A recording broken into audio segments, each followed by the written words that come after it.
baby. Rise. There's some shine here in this world. This morning, I'm going to expose myself.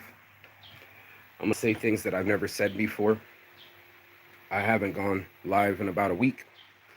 I have recently discovered that I lost another baby. 2 different times in my recent life, because of my actions, because of my narcissistic behavior, I now have a responsibility to control my narcissism. And this is what I'm going to talk about this morning, marijuana motivation. I've been sitting here learning about childhood trauma.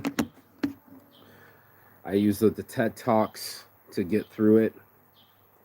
I've been talking to a psychologist, and I've been taking some heavy notes.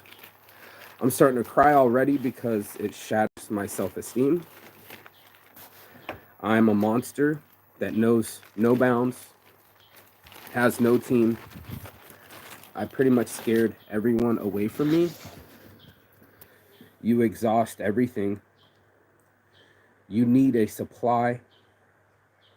I thought I had a supply. I thought I had the perfect supply, and this person maybe thought I was their supply as well. The point is not to blame in this episode. I'm not going to blame anyone. This is a radical awareness moment, thanks to this doctor. I don't know how much of the videos I'm going to play because there's just so many videos out there, from narcissistic abuse to am I a narcissist to I'm now finding out that I'm a narcissist. Years ago, I was classified when I was about 19 for narcissistic tendencies. On the research, actually trying to blame my ex for all these things, trying to point, you're the narcissist. When I listened to the other gentleman, he presented that he was the narcissist. I didn't want to go live because of validation in a teaching seeking. I've been doing this for so many years. It's so easy to think that I'm getting attention when nobody's watching. I used the very bold title because I wanted to call myself out on my bullshit. There's so much lies that I've been telling my whole life that it's hard to unwind. There is so much of a self-defense mechanism in narcissism that I had no clue about. As much self-discipline as I've had, I didn't realize what kind of pain I was in. And much like the video I just watched, we tend to lose consciousness when we're in trauma. Once again, I had gotten physical with one of my lovers. Someone I was supposed to love and was supposed to be safe in my care. I no longer felt safe with them, and they definitely don't no longer feel safe with me. She had a right to kill my baby. I was abusive. It was starting to escalate between both of us, and I wasn't the right fit for her. It wasn't really love. It was obsession. And in obsession, you try to control people. You don't let things flow with people. You tend to pick them apart and make them be perfect, even though you're not perfect. Part of being a toxic narcissist is what I'm learning is that you obviously put your needs first before someone else's. I'm looking at the cheat code here. That makes you heartless. A lot of people get it confused with like being an asshole. And that's part of it too. My father was a narcissistic asshole. So you're going to inherit it as well. One of the biggest shames, games, and blames and guilt trips that go on is you yourself have to acknowledge the abuse that's happened to you. The worst part about it is, like, you know, with my ex or whatever, what was going on with this person was that even with me, I had abusive trauma happen to me. You can't see it through the trees. You can't see somebody be like, oh, your mom used to abuse you. That's why you're still loud every morning, neighbor. Unhealed wounds that I'm 44 years old had no clue of. Filling voids. I'm learning that from my psychologist. And pretty much anyone can go skip the psychologist and go, what voids am I trying to fulfill? What are my anti-anxiety mechanisms? What are my safety defense mechanisms? When I lose self-control. What do I normally do? And how do I perceive the world? They're kind of tough questions to really look at. It took me like at least a week to figure this out, because in my world, I was just hurt again. I wanted to hurt someone else. You know, you want to get revenge. You don't want to hurt alone. I was obsessing. I was still hoping that somehow it would work out. I think you need to know that about narcissism is that you do put in energy. You do feel like you actually love someone, and you do feel like you're doing it properly. What you don't see, and what I started to realize, is just how insulting I can be, right? How condescending I can be. Oh, I don't believe in witchcraft. Well, this is important to this person, and you're in here ruining their ceremony. You would be pissed too. And I find it an inability to see the forest through the trees. I'm looking at the forest right now. Here's the forest, here's the trees. I'm just looking at the because I need this view. I need this clarity. I'm trying to crack the code. I got a lot. I got a lot to unpack. And now that I'm in front of the camera, it's so weird because you want to act. You want to act as if you're more powerful, more intelligent, more omnipotent than other people. The truth is, I'm human. I have pain from my childhood. I have crosses I have to bear. There is some embarrassment there. I'm so willing to share my ex's embarrassments and like, oh, you're having panic attacks and making fun of her. What I didn't see was I was showing a lack of empathy. Her body was triggering her to get away from me because I was trying to control her. We didn't know that at the time. We just thought we had like maybe a disagreement. Some people might call them red flags. I definitely took it as a red flag. I went through the whole process of the red flags. Is she violent? Well, I was violent too. She a single mom? Well, I guess I'm a single dad too. Does she have tattoos and piercings? Well, she's got tattoos. I don't. Does that make me better than them? You know? Does she insinuate violence? Yeah, we talked about that. Yeah, I was insinuating violence. I should never have put my hands on her, the girl before her, or the 3 other women that I've actually violently offended. It's hard to say that out loud. Now, I'm not saying that I would be in jail with this. I'm talking about got violent with, lost my self-control and composure, and pushed these women into abortions. Now, I was tooting my horn like, you should have never killed my child. Roe versus Wade just died. Da da da da da. Another child just died, and there's a lot of sadness with it. I can't even contemplate. But it was enough to happen again to me to show me my toxic patterns. And that's why I'm seeing a psychologist. It's a lot to unpack. There are going to be ways that you're going to be like, well, is this person or is this relationship? They did this to me. It's a very selfish point of view. You're only going to see what you want to see. And that's where the disease started to aha to me. This cognitive dissonance. No, I don't know my snow. This cognitive dissonance that I'm separate from the pain that I create. That I can say certain things because I was in the moment and I felt justified to say them. That doesn't justify it as verbal abuse. That you can't take it back. And for sure that I was creating a fuck ton of pain around me. This is why I have no friends. This is why all my friends have left, but I've exhausted them. I borrowed money from them. She was right. I did have tabs around town. She was right to give me boundaries, right? We called them, I was seeing them as a blocking. As a narcissist, I thought it was something that was against me. It turns out the boundaries are against you. A lot of these things are like New Year's resolution. Can you stop you from drinking? Why do you have the boundary of not drinking? Well, you can go through XYZ of all the pain that it's caused in your family. Maybe you had an alcoholic father like me. These things bleed over into other things. It's just like any eventuality. It's like the energy that you bring is what you're getting out of it.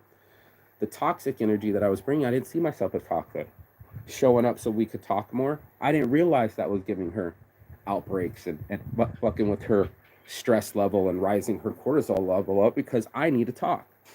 I'm insistent so much so that I was about to be called the cops on, that I was being a harasser, that I was being a stalker.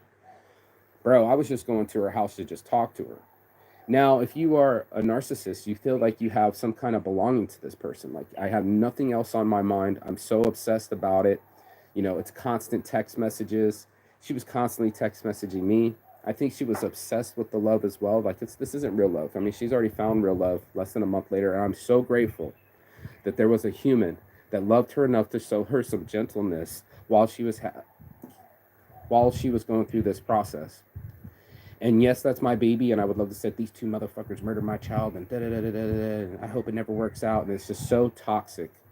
My brain wants to get so toxic, and my thoughts want to go to toxic thoughts and more obsession and more critical and judging.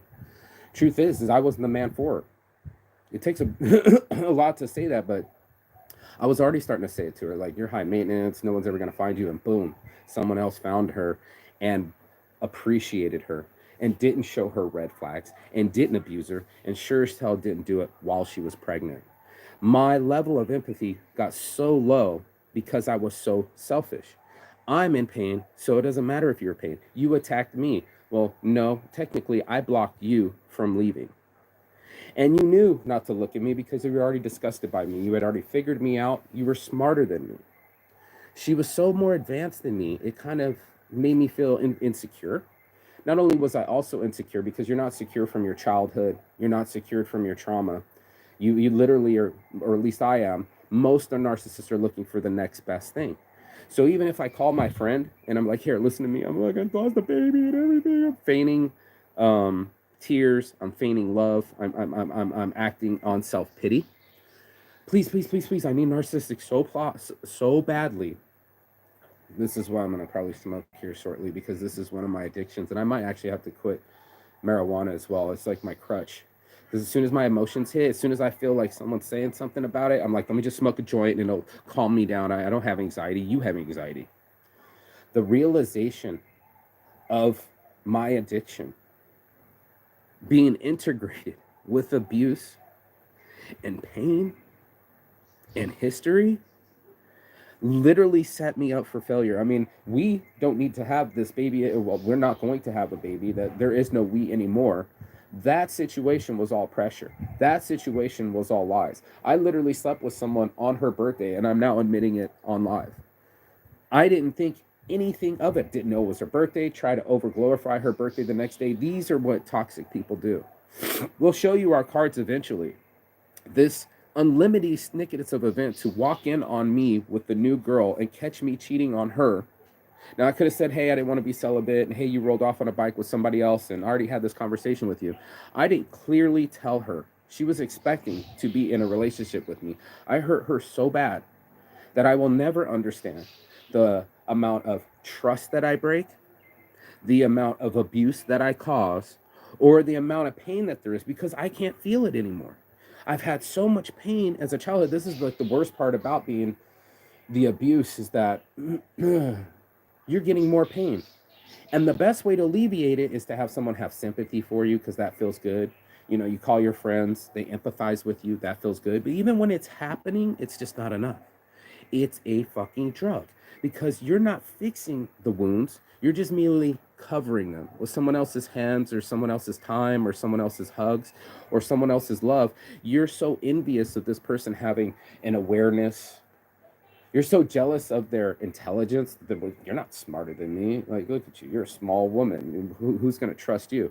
Well, fuck, bro. She went to a fucking spent a bunch of loads of money to go to these 96 representative psychologists. She actually practices rituals and has a journal. Your ass just fucking writes down business notes. I was so far removed from the truth that it hurt. It hurt to hear that I had childhood trauma still. I'm 44 years old. I just turned 44 years old. I literally am so excited to tell about me right now when I'm the one that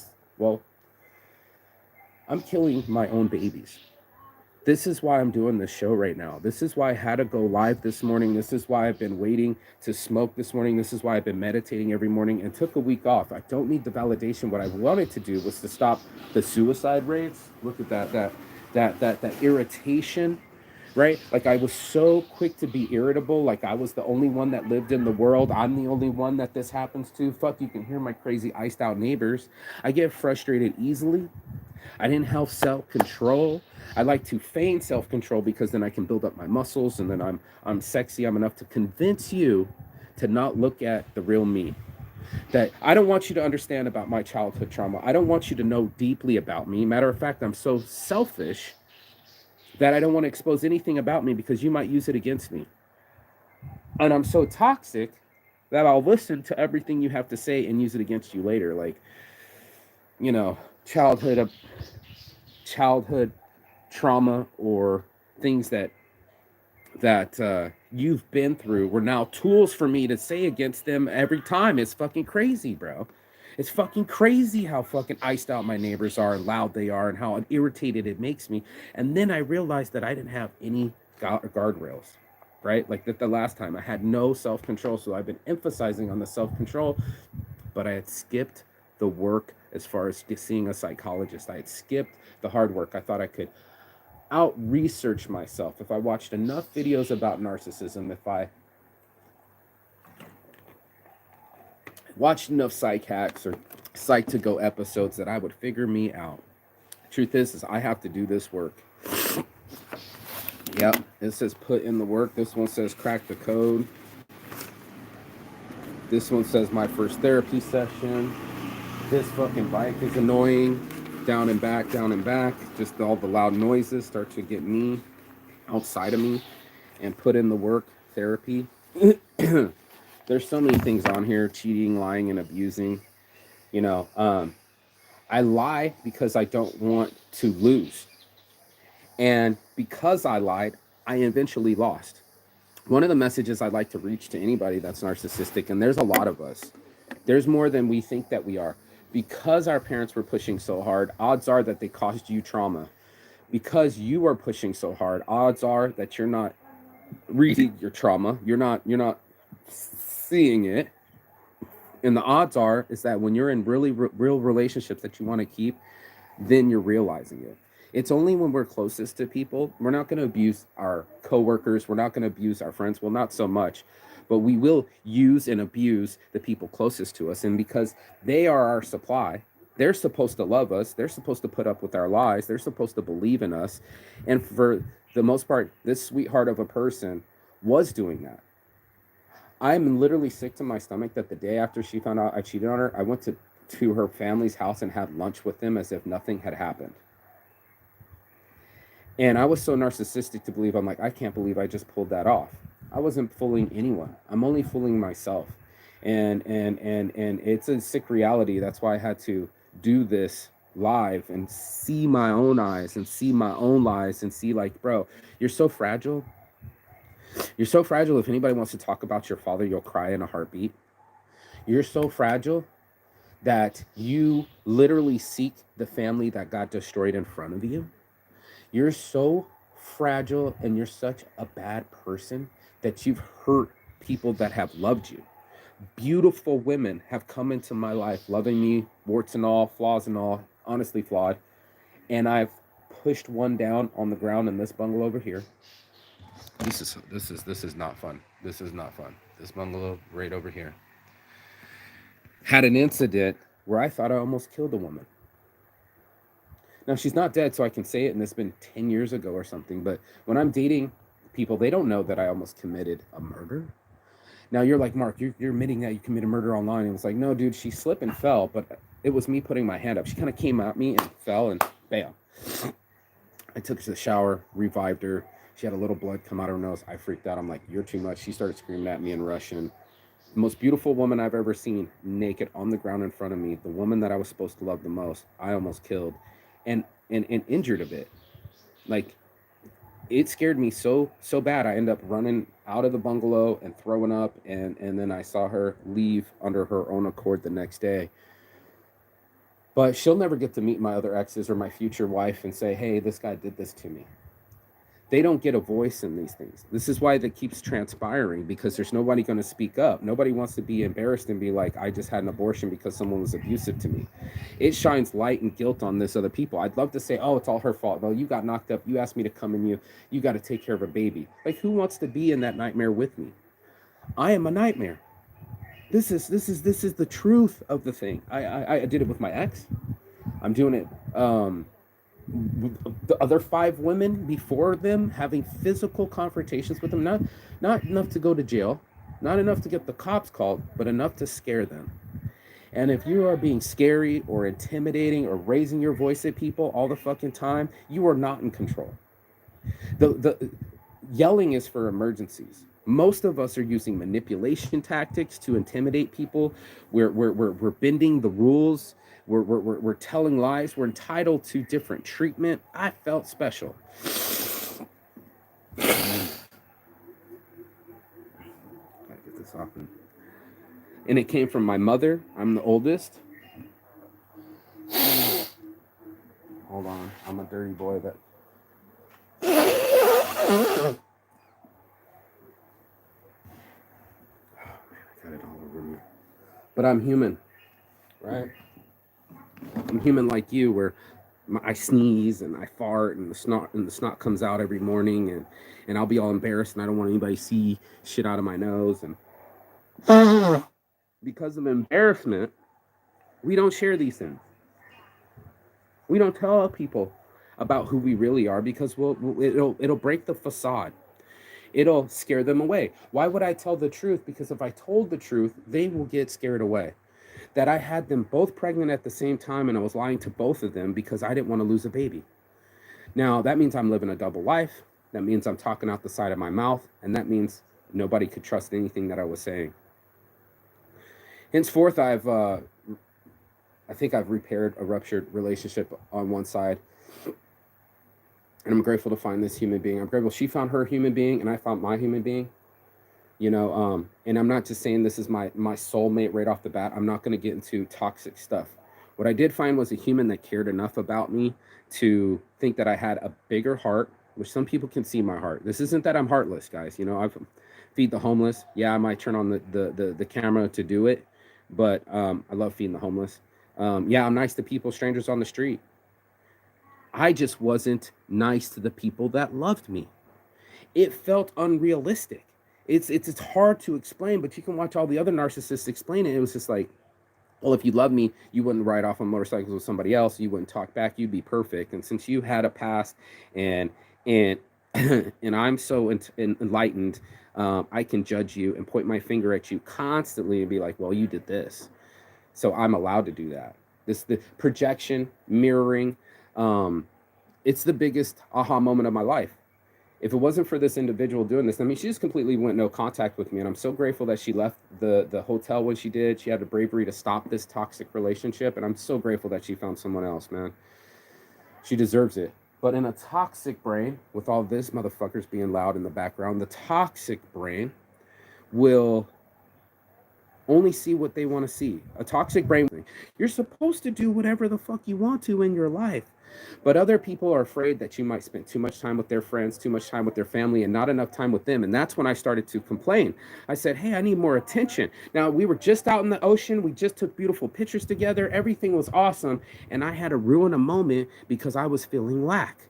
I was like, hey, man, you kind of got me hard in the ocean. Let's do something about it. And instead of enjoying with my friends and everybody, her friends enjoying, and everybody just got out of the ocean and everybody's feeling great, I ruined another moment.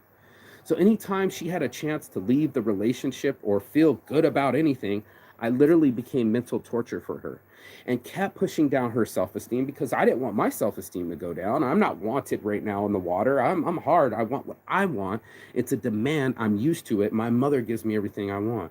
So if you're not like my mother, right? If you're not criticizing me because my bathroom's not clean enough, or I don't have really good sheets, or I'm really not taking care of myself enough because I don't have enough money, I didn't tell that truth and say, hey, I can only, our first date, I can only afford my portion, my 300 baht of the sauna. Can you buy your own? And oh, it might look like I'm, what's the word called when you're love bombing you because I'm taking you to a 5-star resort that I can't afford and you bought dinner. I couldn't even afford the dinner. This is the niceties that we take on and we try to project that we're the ones. But by the end of that night, her body had kicked in with such a panic attack that it freaked me out. And I faked sympathy. I faked empathy. I have been faked. No, I can't fake my celibacy, but stopping having sex with her under a full moon because I felt that would make her more close to me. I was doing the things subversively to get the wrong results. It's like Trump trying to be president and then trying to control the National Enquirer. He didn't win fairly. And you're never going to win fairly. You're going to go to jail. I've been to jail. We're all going to get busted eventually. And that's what you can't do is start lying to yourself. You can't start lying to other people and explain to things that you're like, oh yeah, these things are fine. Don't look at that. Look at it this way because I want to look this way in your light. I don't want you to see that you're right. I don't want you to see that I have to gaslight you. I have to throw lies at you. I have to manipulate you because if you figure me out, you'll leave me. And eventually she did. These people are leaving you because you're taking all their energy. You're taking it like a vampire. It's a supply. It was like, hey, as long as I'm in your life, I feel good about it. Yeah, this is toxic as fuck. You're not making me feel good about it, but at least I have somebody to get a supply from. So then you don't love the person as the person that you say that you love them. You now love them as an object in which you can get from them. And this is a really weird mentality. You don't think that you're doing it. Again, when trauma's happening, you can't see that you're treating people very abusive. You can't see that you're being yelling all the fucking morning. You can't see that you're hurting them. That was one of the biggest deals I had in my life was like I couldn't see that I was hurting somebody. And then only later did I feel the pain of it. And then I actually started to feel their pain. And then you start to feel your childhood pain. And then it becomes too much pain. Then you start to do drugs. This is why it doesn't get healed is because it's a lot to dig up. You only go through your day with enough stress as is, let alone go back 44 years or 40 years and go, okay, I need to establish this. I need to see that I'm enough and I don't need my father's approval. I need to see that my mom has coddled me and now I'm entitled. I needed to see that because I'm abusive, I am toxic. And these women deserve to have killed my baby. They needed to preserve their safety, get away from me and my maniacal way of thinking, like, okay, you belong to me in possession, you better have this baby. Now I'm demanding you to meet your mother and tell her. Now I'm demanding you to sit down and restrain you. Now I'm physically berating you and fucking up your mental stability. And I'm all up in your head. I'm always up in your face. I'm always over at your house. It's just too much, Mark. I've been doing too much, too long, and now I'm figuring it out. I am not trying to lose 2 more babies. I'm not trying to lose any babies. I'm trying to grow a family. And thankfully, in my new relationship, I've been able to be really honest with this person. Be like, hey, yes, I was lying about this, and I was lying about this. The reason I was lying to you is because I thought she would kill the baby, so I haven't been keeping it completely honest, especially online. But now I'm down both babies. One's been miscarried, and one's been aborted, and I've had 3 different abortions in my life, and that makes me a failure. A failure to launch, a failure to have my own money and be my own man. So then I have to fake it to the other women. I have to fake my charisma to them to come up to them. I have to fake my body, get in shape so I feel like I'm confident enough to do it. Hopefully you love me enough. Hopefully my beard's straight enough. Hopefully I'm skinny enough that you're gonna love me and then I'm enough. And it's just all bait and switch. It's all please come get into this because if you get into this, then you will figure it out too. And it's embarrassing. So I emailed my stepfather. I called my psychologist, and I owe a big apology to my own mother. I'm gonna sit quiet every morning from here on out. I don't know if I'm gonna go live every morning. I can't guarantee it. I would love to play some of these videos for it, but I want to get back to it. I got loud ass neighbors and I don't know what's going on. I thought I would go live for an hour. I had all this in my mind for days, just learning about me and how I view things and how I view loss. And maybe I will, let me go through it and then you can see it because you need to know. I'm going to call people out on it and we'll see. Here's the chick, Liz Mueller. How the brain reacts. The trauma is more emotion than the brain can deal with. Let's go, bitch. Let's go. Smart woman. What happens when trauma occurs, trauma is more emotion than the brain can deal with. Yeah. Trauma, at the time it is happening, the person in an age-appropriate way, thinks that their life is threatened. I did. And the brain reacts to this trauma and develops differently, which is why childhood trauma has a much bigger impact on behavior later and the whole way the brain operates later in life. Yeah. Trauma cannot be remembered. Let me give you an example of this, and that's because the conscious brain shuts down during trauma. You may remember, or you may not, Princess Di's bodyguard, when they were trying to find out what actually happened in the accident, right? They hypnotized, French police hypnotized the man so that he could remember, so that part of his brain could be unlocked, so that he could say what actually happened at that moment of impact. He couldn't. So I suppose my great wish is that this silence could be broken. This is why I'm breaking my silence. And I have hope that this silence can be broken. Because otherwise I would have been suicidal. Because 40 years ago, there was the big C. There was cancer. No one talked about cancer. We didn't mention it. She's going on a tirade, and I don't want to really go into it. But there's another one about toxic childhood stuff here. I've been reading this one chick right here. This chick's amazing. Stop Your Toxic Behaviors. This relationship coach. Her name is Dr. Shafali. Personal trainer, best-selling author, and entrepreneur, and I'm on a mission for King Trials. Dr. Shafali, welcome to the podcast. Hi, this didn't take too much intro. See, now I'm already on a commercial. I'm going to skip this one. Any of those. She went to Most really of us love. Don't fall in love. We fall in need. We Lust, fall in dependency. So the next time you fall in love, trauma bonding. Pause. Go slow. Slow Ask down, yourself, Mark. Am I Slow, truly slow. in love, or am I just hormonally ovulating, all in attraction? horny, am I feeling desperate, all these hormones of good enoughness that are making me enter the illusion that this is love? Pause. Illusion, go slow. delusion, let it develop. Lies. Because most of the time we are looking to the other to be the mommy and the daddy we right. never had. Here's the thing. The other is looking for the same thing from you. So both of Crossing you are wires. coming to the dynamic hungry, needy, thirsty, craving. And this is why the infatuation fades, and then you feel you're out of love. But guess what? It's not love. You There aren't was nothing out of there. love. You perhaps We're never in it in the first place. Bro, that doesn't hurt your feelings. I don't know what else is. And that's why I'm living with this a little bit better, because I was like, this is the love of my life. She told me she loved me. I loved her. How could this possibly be? And the truth is this obsession. When you don't know somebody, you're going to figure it out. Here's another one that we got. 10 signs you're a narcissist. And I'm going to admit it as I go along, but psyched to go. Psych-to-goers. Before we begin, we would like to let you know how grateful we are for all of the love and support that you've given us.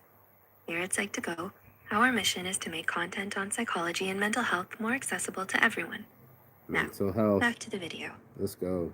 Do you know someone who is or might be a narcissist? Narcissistic personality disorder, also known as NPD, is characterized by a grandiose sense of self-importance, a deep-seated need for praise and attention, absolutely, and a lack of empathy for others. So, when you're talking about these things before they take off with it, right? Let me see. Grandiose sense of importance. The entitlement happened when I was a child. Look at me right now. I can't wait to talk about my childhood and my childhood trauma and everything that's fucking happened to me, and all these fucking loud fucking bikes going past me and all the fucking bullshit of them taking their sweet ass time to get up the hill and make noise during my show. I'm so grandiose that nobody watches my show. I literally traveled around on funds that aren't mine. I literally borrowed money from all the friends or even new acquaintances. I fake the success of my businesses, and I start even more businesses because I want to be so successful. I want to be successful in front of my father's eyes. Then maybe he will accept me. Maybe I get back on my brother's Instagram, like the whole bit. Deep-seated need for praise and attention. I'll fuck up just to get attention. There are people that are going inside of hospitals because they're not getting the right attention. This is all part of the addiction. It's so weird because now you need this drug. And it's not like the other drugs. It's not like weed. It's not like coke. It's not like alcohol. This is like really decisive. This is in the same part of your brain where you're falling in love, where you want sugar, where your cravings are happening. This amount of lust that's going on in our brains is really starting to get to us. And this is why I wanted to have this conversation. Hold on, let me get this other one in. Lack of empathy for And then what happens is what really driving the problem in society, right? I hate saying the problem in society, but with your narcissism is you get further away from your empathy, you get further away from your connection with people. And that's something that I started noticing. If you're practicing Machiavellian techniques, like who's talking with who and who has more position and who has more money, and let me go befriend him because he's rich, or I'll pay attention now. I'll be on my best behavior because I can get something from this person, right? These things eventually get found out. It's like having a friend come around and they start wearing the same shirt that you are. You're like, are you trying to be you, or are you trying to be me? Are you trying to be at your actual self, or are you trying to copy me? I know a lot of people that have had imposter syndrome. I know a lot of people that don't know their own self-worth, right? So you're going to try to get it from someone else, an external source. You're going to see it as envy. That's an enviable position that they have. They have a family, they have money, they have happiness. And then I'm going to be like a mad monkey sitting there chewing on my carrot because you're chewing on a banana. It's a sick, perverted, twisted disorder, because in your mind, you think that you're being altruistic. You think that you're being friendly. You think that you are a good person. All of us do. We're like, yeah, I do good things. Then it comes to Sadeo Khan, where she goes, my weakness is not that I don't go to the gym and that I'm sober and that I'm doing all the right things in my life. It's the way that I get angry to the people that I love behind closed doors. And you're like, oh, how dare you, right? Like, oh, what's going on? I'm telling you the same. As good looking as I think that I am, as powerful as I think that I am, as much of a gregarious, grandiose personality that I put on every day, every morning, all these big dreams are coming on, they're not happening. And I ran out of money a long time ago. And I need to stop living off of my lies, because everybody else has stopped living off of my ego. You have a triangle. Your ego probably sits at the top, and narcissism over here and Machiavellianism over here, because you have to run between these things constantly and lose your joy and lose your happiness because you're worried about what other people think, keeping control of the conversation, handling gossip, going around bad mouthing somebody because they hurt you, trying to control the narrative because you want to get to the papers first, and I got to hold the National Enquirer so I can fake the love. Real love isn't fake. Real love doesn't yell. Real love doesn't manipulate. Real love doesn't need any of that shit. And if you're feeling any of that shit, then you're usually are feeling the red flags that your body's intending you to feel. There's going to be a lot of lies in your brain. There's going to be a lot of lies that you tell yourself. You'll be like, oh, they're just having a bad day. They promised they would never do it again. We're working through it. This is an inside job. This isn't a magic wand. There isn't like somebody can just go, boom, childhood issues just destroyed. The thing that aha me on it was that it was a lot like something I had experience with, was quitting addiction. I'll wait. I'll let that sink in. Because the perverse thing about addiction is you keep doing it, doing whatever substance or action or behavior or feeling, in the anticipation that it's going to make you feel better, right? Like you're doing it because it's supposed to give you that high. The thing that you focus on is the obsession of the thing I'm about to get. The thing that throws back to our brain is your feelings and how it's going to hurt me. It's really weird because you only want to do cocaine. You're like, yo, bro, let's do some blow, bro. You know what I mean? I'm going to have a good time. What I'm not saying is that it's going to make me feel like nails in a chalkboard later. It's starting to hurt my body. It's definitely hurting my finances. These people really aren't my friends. And there's a really bad come down that's going to make me feel completely opposite of what I think that I'm about to feel.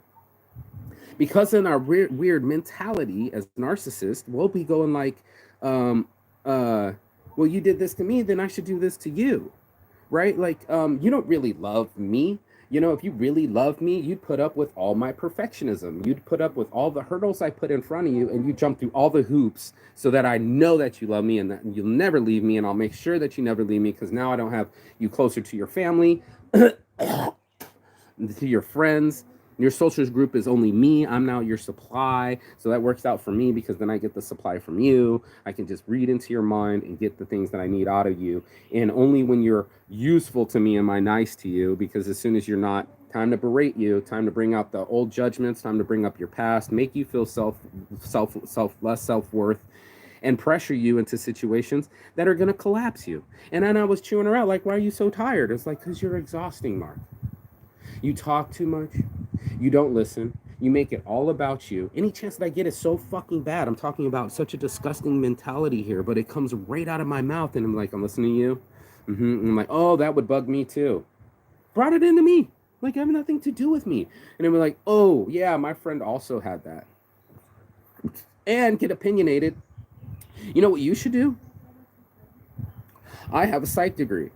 I should tell you how to live your life. I so opinionated, so intrusive, and so disrespectful that I'll show my ass every fucking time. That I'll just talk about things that I have no clue about talking to because I just want to hear my own voice. I want to hear something. As long as someone's listening to me, I get that kind of buzz and attention. I slayed it. Everybody at that table thinks I'm fucking cool. Wait, that person over there doesn't. Let me go over there and solicit them. And then you're on a constant salesman journey. You're trying to sell these beautiful women on you, like, yeah, I'm gonna have some money later, and yeah. No, sex isn't that important to me, and yeah. No, I've been healed, girl. I've been healed. Yeah. We do these things because if I say to you that I've lost a child before this, then I'll lose you. That if I'm really honest that I've lied to you and that I might lie to you in the future, that I'll lose you again. Even now, as I say these things, I don't want to lose my current relationship, but I've been being honest with her, so I'm not afraid of this. And to say, like, this is this perspective. This is this sick, distorted perspective where I can't see your feelings. I'm still in so much trauma of myself from my past, and I don't even know it. Now I'm blanked out. Now I'm wrestling with you, putting you in a headlock, scaring the shit out of you, physically dominating you, and I'm surprised why you run into another man's arms or find somebody that was way more gentler, way less toxic, and definitely not putting hands on you. Now, I'd like to see her and go, man, she tried to kick my head off. Well, yeah, I'd be too if I was telling you I loved you every day, and then I find you're fucking getting a blowjob from somebody else. Yeah, you might get kicked in the head too. We lose self-control all the time. We're always losing our self-control. This is why I had to do this morning, because I was like keeping my self-control, not seeking validation, not putting it online, started sending out apologies. Even in my own stepdad this morning gave me an email. He's like, wow, man, that's a lot to realize, because he's always been in my mom's head going like, this son's spoiled. This one's entitled. You got to stop coddling him. My mom will get mad. No, that's my firstborn. That's my baby. Apple of my eye. He's just trying. Try as I might, unless that I fucking start treating people right, it's never going to come out. You could waste billions of dollars on somebody with a poor mental attitude. Ask Mike Tyson. You can throw money at people, but if they don't have the stability and the discipline and the understanding of what's going on with them, then you'll never get to reach them. I've spent 44 years to fucking figure this out, bro. This is like the one episode that I think is going to go the furthest. And actually, I should probably finish this and see if you are a narcissist too. But while the disorder itself is present in a rare few, a lot more people actually have narcissistic tendencies. Online, Before we start, Instagram, we'd like to YouTubers. mention these are just some examples of what a narcissist would say. After all, there are a variety of ways to say them. Because I'm about to learn Also, about myself. If you relate to this video, please do not use the video to self-diagnose or diagnose others. A person who has narcissistic tendencies I'm just calling myself does out on not this. necessarily have a narcissistic personality disorder. With that said, here Let's are go. 10 of the most common things narcissists say and what they really mean. 1. If you could have just one friend, who would it be? While it might seem like a harmless question, it's a subtle way for them to emotionally manipulate you. But I might have said, like, how much do you love me? If you don't, why do you love me? They may get upset at you and give you the cold shoulder. You sure you're not going to run? It's a way for them to reaffirm I hope you find their him. sense of self-importance and that you should choose them over your other friends. 2. We don't need anyone else. A common strategy narcissists use to keep you compliant and loyal to them is by isolating you from everyone else. While it may sound flattering when they tell you that all you need is each other, what they're really trying to do is make you dependent on them and them alone. They don't want to compete for your time and attention. Right. I don't because want you they on the want back you of someone all else. for themselves. I need you. I need my Number supply. 3, How can it leave me? You're always overreacting. I definitely Have they thought told she you was that you couldn't take a overreacting, joke when you called them out for saying having a something panic hurtful? attack when I didn't think it Did was they say that proper. you were too sensitive? And instead of A narcissist being will sensitive, never own up to the abuse they inflict on you. I talked shit but about her rather on my trick you into live, and thinking she you're the saw one at fault. that I had no care They'll for make her. you second guess yourself, and as a result, enable their bad behavior by rationalizing it, minimalizing it, or by making excuses for themselves. How many times have I made excuses 4, or rationalized? Not everything's about you. It's not With a narcissist, it's not your show. everything needs to be about them, all the time. I would say it's not your show because I wanted it to be about my show. Resent you for it. They don't And care I about used your you in problems my or show what so you're I going could get through. more attention. Instead, they'll project Told their own private things about self-centeredness you, onto you and make you feel guilty or embarrassed disrespected about you, taking the focus away from them. and definitely showed my even if cards it's as being just a for two-faced second. fucking liar. Number 5. Wow. No wonder nobody else likes you. Wow, that's To rude a as fuck to narcissist, say, but I was the like, you're key high to maintenance. keeping you in line is by destroying your sense of self-esteem and making you feel like you have no one What else kind to of turn person to. pushes someone else The more down? alienated and Someone alone you that's already feel, down. the less likely you are to leave them. Right. They may prey on your We're insecurities and making make you you as think weak that as no one else us. can ever love or care for you the way they do. No one loves us, so how Number can they love 6. you? I always defend you to everyone else, and this is how you repay me? This is how you When a repay me. narcissist tells you this, it's for 3 Covert reasons. contracts. Firstly, they want to turn you I against did the this people for you you. love by saying that they Well, I'm secretly holding hate your you bag. and Where's talk my about you blowjob? behind your back. Secondly, they want to play the hero and swoop in to save the day. Always. But I'm here to save the mostly, day. I'm a they want to psychologist. make I you can feel heal like you. you need to reward their so-called act of kindness by never speaking out against them and by paying them back with more loyalty, praise, and obedience. This is the shit that's going on 7. with Trump right now. You I hate only bringing it up, but succeed he's doing because it. of my help. A narcissist is likely to take credit for your accomplishments. Right. They might brag about how you couldn't have done it I without told you them, it would work. or how you owe them much Isn't that what for I your said? success. They want to share in your glory and remind you that you're nothing without them. Wow. Number 8. Wow. How Don't let this selfish. get to your head. While they may pretend that they're happy and supportive of you, deep down, they're rooting against you.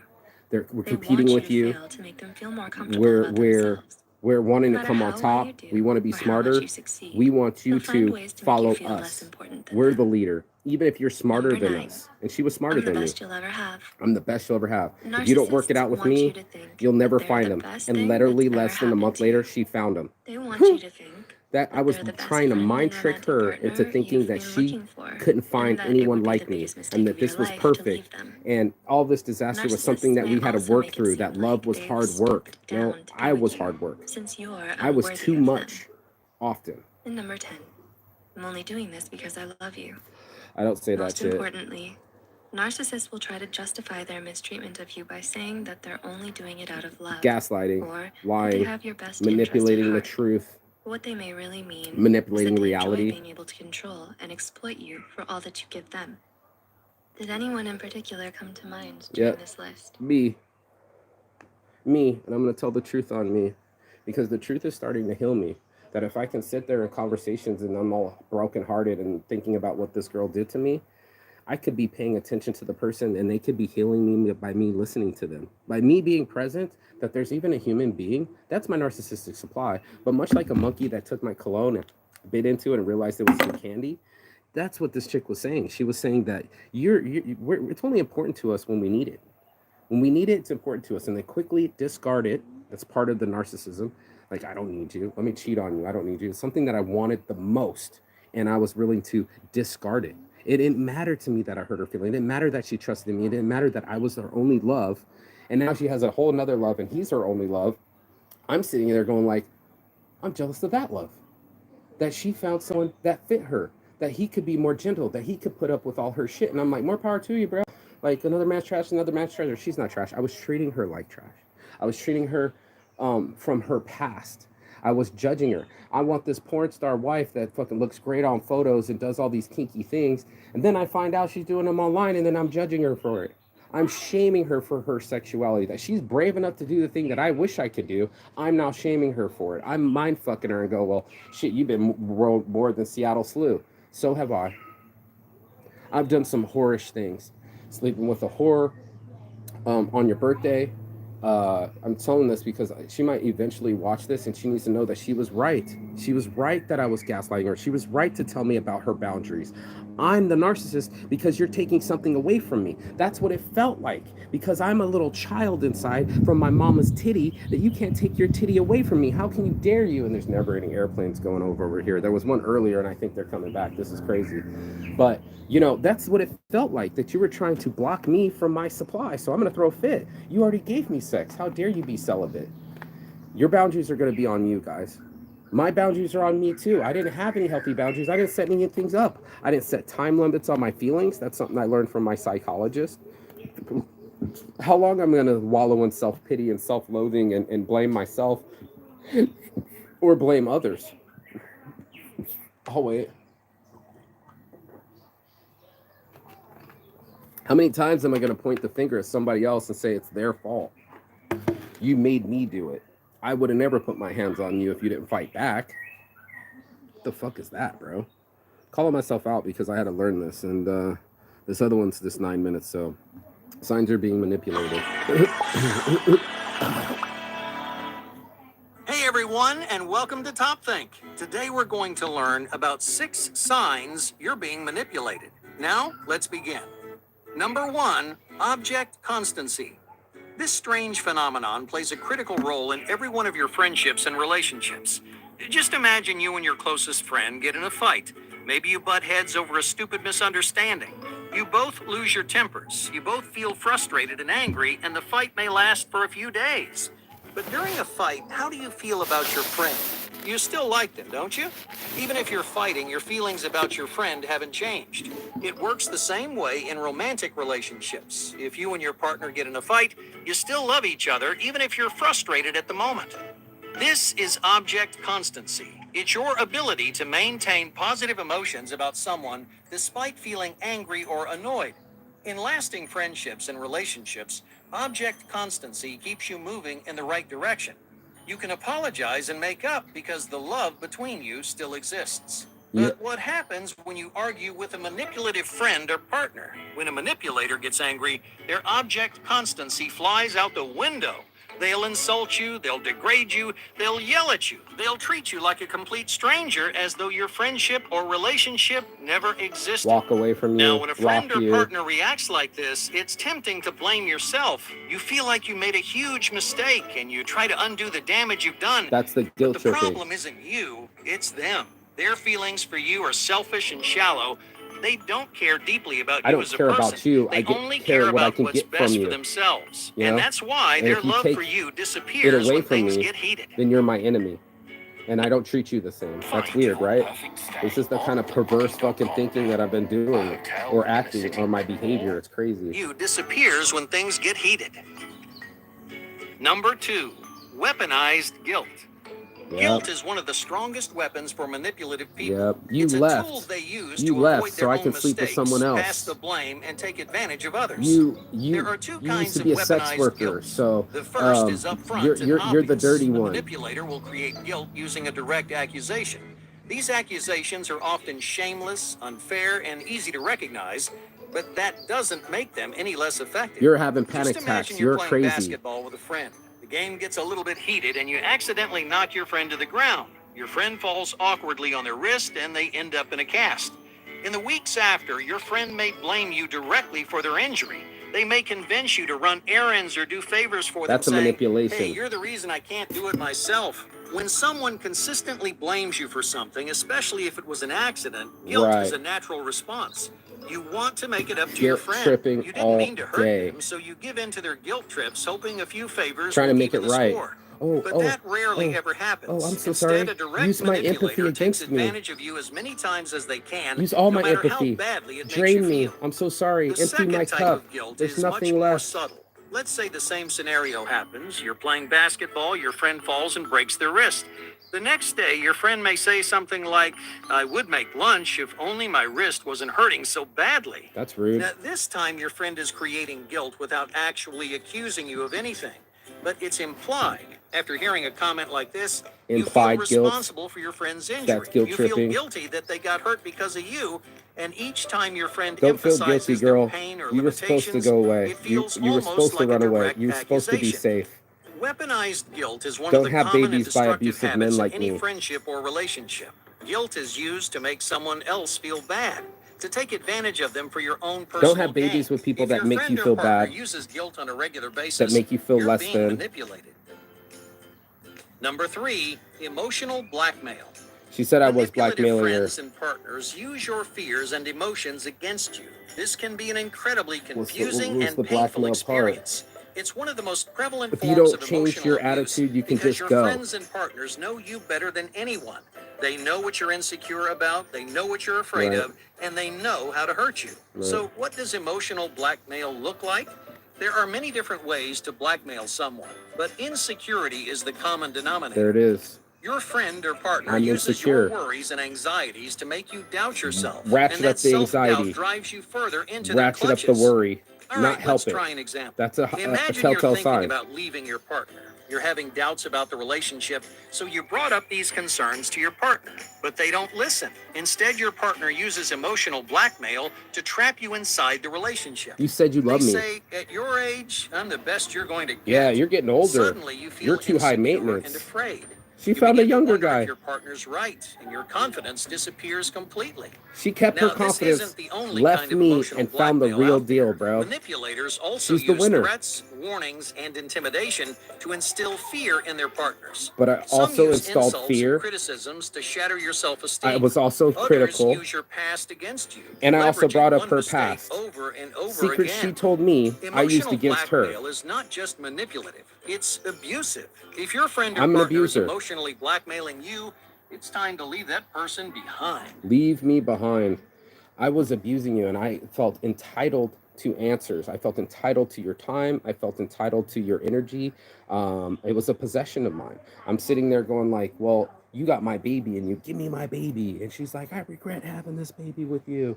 And of course you do, because I'm calling you a murderer and making everything extremely worse. I'm physically restraining you. And I locked you up real quick. You need to leave me. You need to leave people like me. This is why I'm having this conversation this morning and just calling people out. We might be good looking, we might be charming, but we're lying through our teeth. We can't back it up. Ask us to prove the grandiose visions that we speak of. Show me the money. Show over tell. And this is a huge difference that most people will never fail, but you gotta leave us. You gotta leave people like me. You gotta stop having our babies, because I'm only gonna just get worse. Then I'm gonna feel entitled to you and the baby and abuse anybody, maybe even the child, maybe even my own child, and even do that in front of them so they can have trauma, and then the cycle continues. Karmic patterns, negative cycles of abuse. So it's one of these things that I had to go live this morning because I said I wouldn't do it for 30 days, but I was starting to learn so much, and I'm going to go through with my transformation, especially with my therapist. But it isn't about me. This is about a journey of discovery that you might not be as cool as you think that you are. You can point the finger as much as you want to, but at the end of the day, your results speak for yourself. 2 dead babies, 3 dead babies, abortions, abuse, and no accountability has got me to this. It's got me to this result. And I'm not sitting here crying because I don't want self-pity, and I'm not going live because I want validation. This is purely, strictly information from here on out. I'd love to be sitting here on my diary. I'll use myself as an example because it's obviously my life, but it's also my actions. Because of my actions, I now have to say that I'm a toxic narcissist, and do it live in front of the world, and post it to my Facebook so I can talk about my bad traits and my negative sides, my toxic traits. And everybody doesn't really know about toxic traits, and maybe people want to learn about gaslighting and talking about narcissism because it's a buzzword, but all of us are narcissists. To what degree? That depends on you and how many people you hurt and how accountable you are for that pain that you've caused. Sure, I've been caused pain in my life and I've had a lot of loss, but it doesn't allow me to ruin someone else's time with that shit. And that's exactly what I did. I'm sorry for the pain that I've caused. Please forgive me. I love you. Thank you. And be safe. Far away from me. Um, and all the other people that might meet me from here on out. I'm introducing myself as a narcissistic personality disorder, that I have to shake a hand and say I have narcissistic tendencies, and I'm going to try to do best, treat people better, but I'm in recovery, and that requires a lot of more attention than I deserve, more patience than you probably have, and more apologies that I need to do. It's my morning marijuana motivation. I'm Mark St. Arnaud, Francis Mark St. Arnaud the Sixth. Mark Saint is an alias. I have been putting on facades. There is a mask, and I hopefully today took that mask off, and hopefully you can take your mask off and look yourself in the mirror and have some of these tough conversations, because they won't heal. They'll only come out of you sideways. It doesn't matter if there's another new person. Doesn't matter if you think you got control over it. Doesn't matter even if you start working out. All of us have something to work on. And it's time I put in that work. So I'm going to go do some more meditation. I hope you have a blessed day. And I hope that you come clean below in the comments below. Please like, share, subscribe. I always say peace and love, because I need peace in my life and I need love in my life. And I never exhibited it. I always wanted it. But, I have to create peace. I can't be causing chaos and expecting it. I have to create love. I got to be vulnerable and risk it, and not just use it and take it, but I have to show it.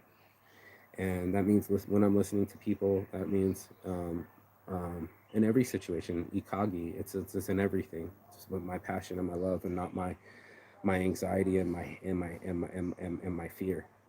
So it's a lot. I didn't know what this would go on about. There's more points to it. There's, like I said, 6 signs you're being manipulated. I've been a manipulator pretty much my whole life. I thought I could lie my way through it, charm my way through it, and slick my way through it. The truth comes out in the end. Whatever you do in the dark comes out in the light, and that's why I'm bringing this into light, because I think other people would like to see there and be like, oh, that's not me. I've never done that. They're the narcissist. They're the reason this didn't work out. Literally, I'm the reason I don't have any children. I'm the reason that my businesses are failing. I'm also the reason why I'm not motivating myself enough to take on the action, to do the work, to make that not a reality. So that's the reality, is there's some work to be done, not just with myself, but with yourself. It's a whole fucking level. It's going to probably take 4 or 5 years, but I love college. I love learning.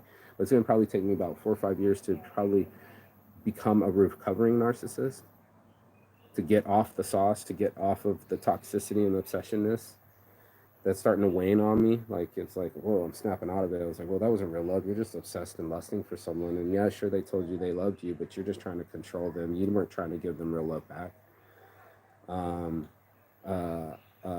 The amount of vulnerability, so I don't have to put up so much ego and bravado to pretend that I got all my shit together, and nothing hurts me, and people can make fun of me. They can give me constructive criticism, and I can hear them, because my ego doesn't come up so fast that I'm like, no, that didn't happen. I'm just block you. You know what I mean?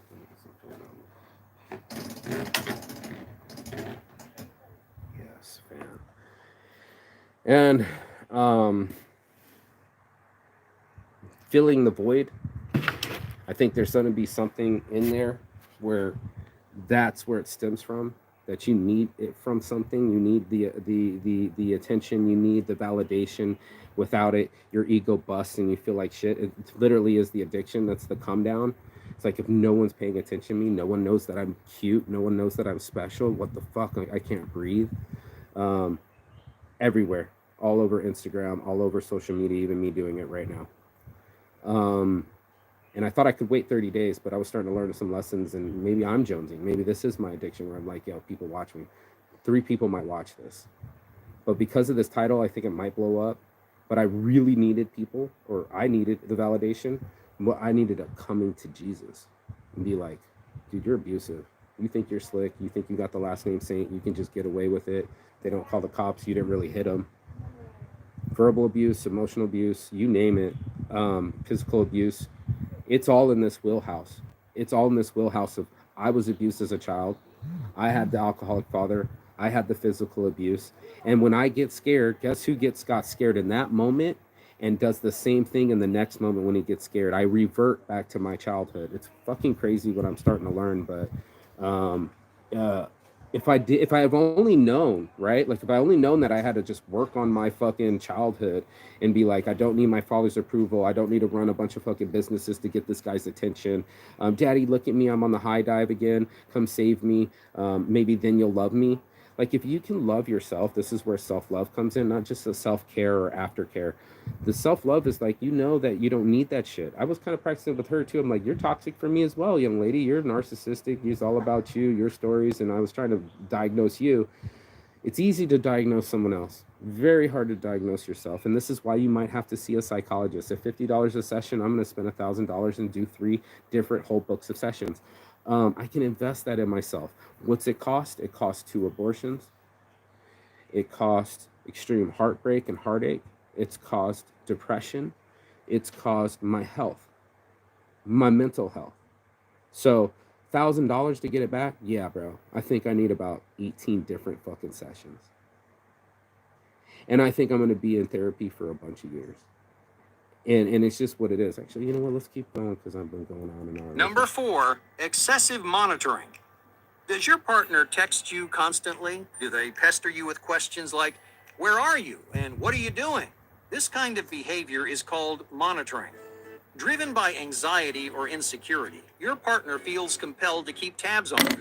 They're worried you're going to betray or cheat on to see her them, so they go to OnlyFans great lengths page. to I felt monitor the and need control your behavior. to look at her In the beginning, Facebook page monitoring through doesn't another seem friend's that Facebook bad. because I was Your blocked. partner may I act a needed to little bit know the needy, story. but neediness And isn't now always she negative. needed to tell her Many story. relationships I now resolve know that the story. neediness by fostering a strong, trusting bond.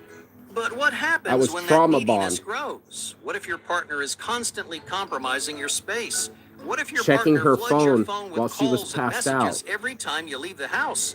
Your wanting to partner see claims they're how many just pills she worried took. about you, but No, monitoring I'm is a like, form who of are you? manipulation. Why am I Your doing the partner research wants to now? control and restrict the things No, you do. I need They access want to to your know about supply. every nook and cranny of your life, not because they care about you, but because they want to control you. It's a form of All control. right, let's say I your need to partner know calls that you repeatedly when you hang out with your friends. Now, on their own, a few phone calls are pretty harmless, right? But I over didn't need to time, know. your partner will create a rift I between was you and your stalking. friends. And I that was way you spend obsessing. less time with your friends and more time with your partner. I was So just pay devaluing attention to the way your partner acts when you're apart. Do they give you the space and because trust of the you no deserve, contact. or do I they needed hover some over you contact, every second so I of the started to day? seek her If the latter sounds through familiar, you may be in a manipulative online relationship. ways, and because I wasn't getting it in real Number life, I was 5, cut off. self-victimization. Oh, it's all This my type fault. of manipulation can be difficult to spot, but it can easily turn any friendship into a toxic dynamic. She does it too, though. Self-victimization means playing the victim. Your friend or partner may frame themselves as the innocent victim I thought she of was every doing it the whole situation. time, but I was world playing is the always victim. coming after them, I'm and the they're one that never at cheated on fault. her. In any relationship, victims I pass made the that blame onto decision. their friends and partners. Not her. Victims think they're doing everything right. They believe they're putting in all the effort in the relationship. They think they're the ones doing all the work. I'm always while coming to your framing house. you as lazy or selfish. I'm always trying to have the Playing the conversation. victim is You're just as you're manipulative as stonewalling anything me. else on this list.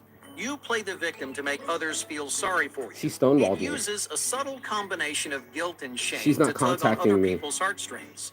Victims act like you're the source of every problem in their life while completely ignoring their own faults.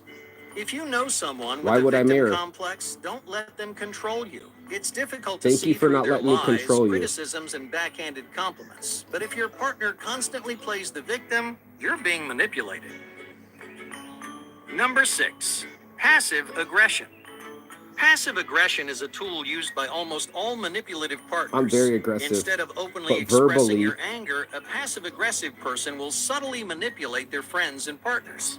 All right, let's say your friend flakes a plan you made together. At the last second, they ditch you, leaving you feeling disappointed and angry.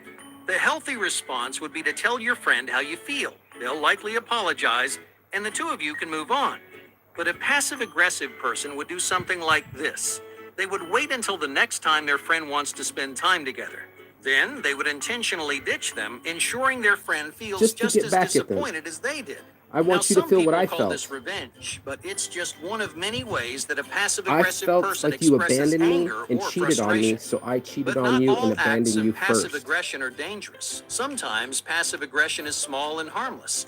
Some people simply I'm don't know how to toxic. express themselves any other way. It makes me If your partner disgusted. is passive aggressive on a regular basis, It makes me communication is suicidal. often the answer.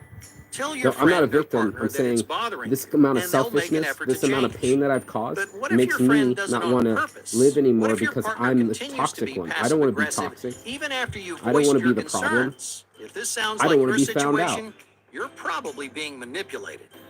Hey, thank you for watching Top Think, and be sure to subscribe. So the last one I'm gonna play, and I can't just hold it up for another hour, but I'll finish this off with that. Is that this is pervasive. This is something that everyone's doing. We'll do small little slights to our friends. We'll self-sabotage. We'll blame other people for all our sins. We'll be like, yeah, well, you did that. Don't look at my dirty pile because you're so dirty. Let me make you feel less self-esteem. Let me push you down. Let me make you feel so much dirtier, because then it doesn't let me feel the pain and the dirt that I've caused. This is an inability, another mental distortion of narcissism. This is like, it hurts so much. That's why we hurt so much. And I know it sounds like I'm looking for sympathy in that, but I mean, there's not going to be a lot of more kindness given to a narcissist because it's an empty pile. Again, object, whatever that was, obsession or whatever, like object permanence. It's like, oh yeah, man. I mean, you're important to me. So you've done something against me. Then it's fuck you, discard, block, get away from me. All that love that you gave me is worthless now. Conditional love. I got accused for that. It is conditional love because that's how my parents are. You're not doing right, so therefore we don't love you. You're disowned. And in my pain, I don't feel like I could be right, that I could be loved. And so I don't love people property. I'm not vulnerable enough. I hide parts of me. That's another part of the toxicity. The last one is going to be an hour. I'm just going to talk through it because she kept saying it, but it's called Take Radical Ownership, and it's by that doctor. The one. There's no such thing as the evil one out there. Right. It is our inner that is represented on the outside on a global scale. So each one of us does matter. So that's why I always hone it down to what are you doing in your life? How are you buying into what is toxic and believing it to be true and causing your suffering? And so that's where we take ownership, finally. But we can only take ownership when we can see culture for what it is and name it. Oh, this is toxic, this is beneficial. And discern, and not just take what culture gives you as the pill that you're meant to swallow and then wonder why you're suffering. You're suffering because there are toxicities that you're ingesting from culture that you are making your own, and then you are adding to it.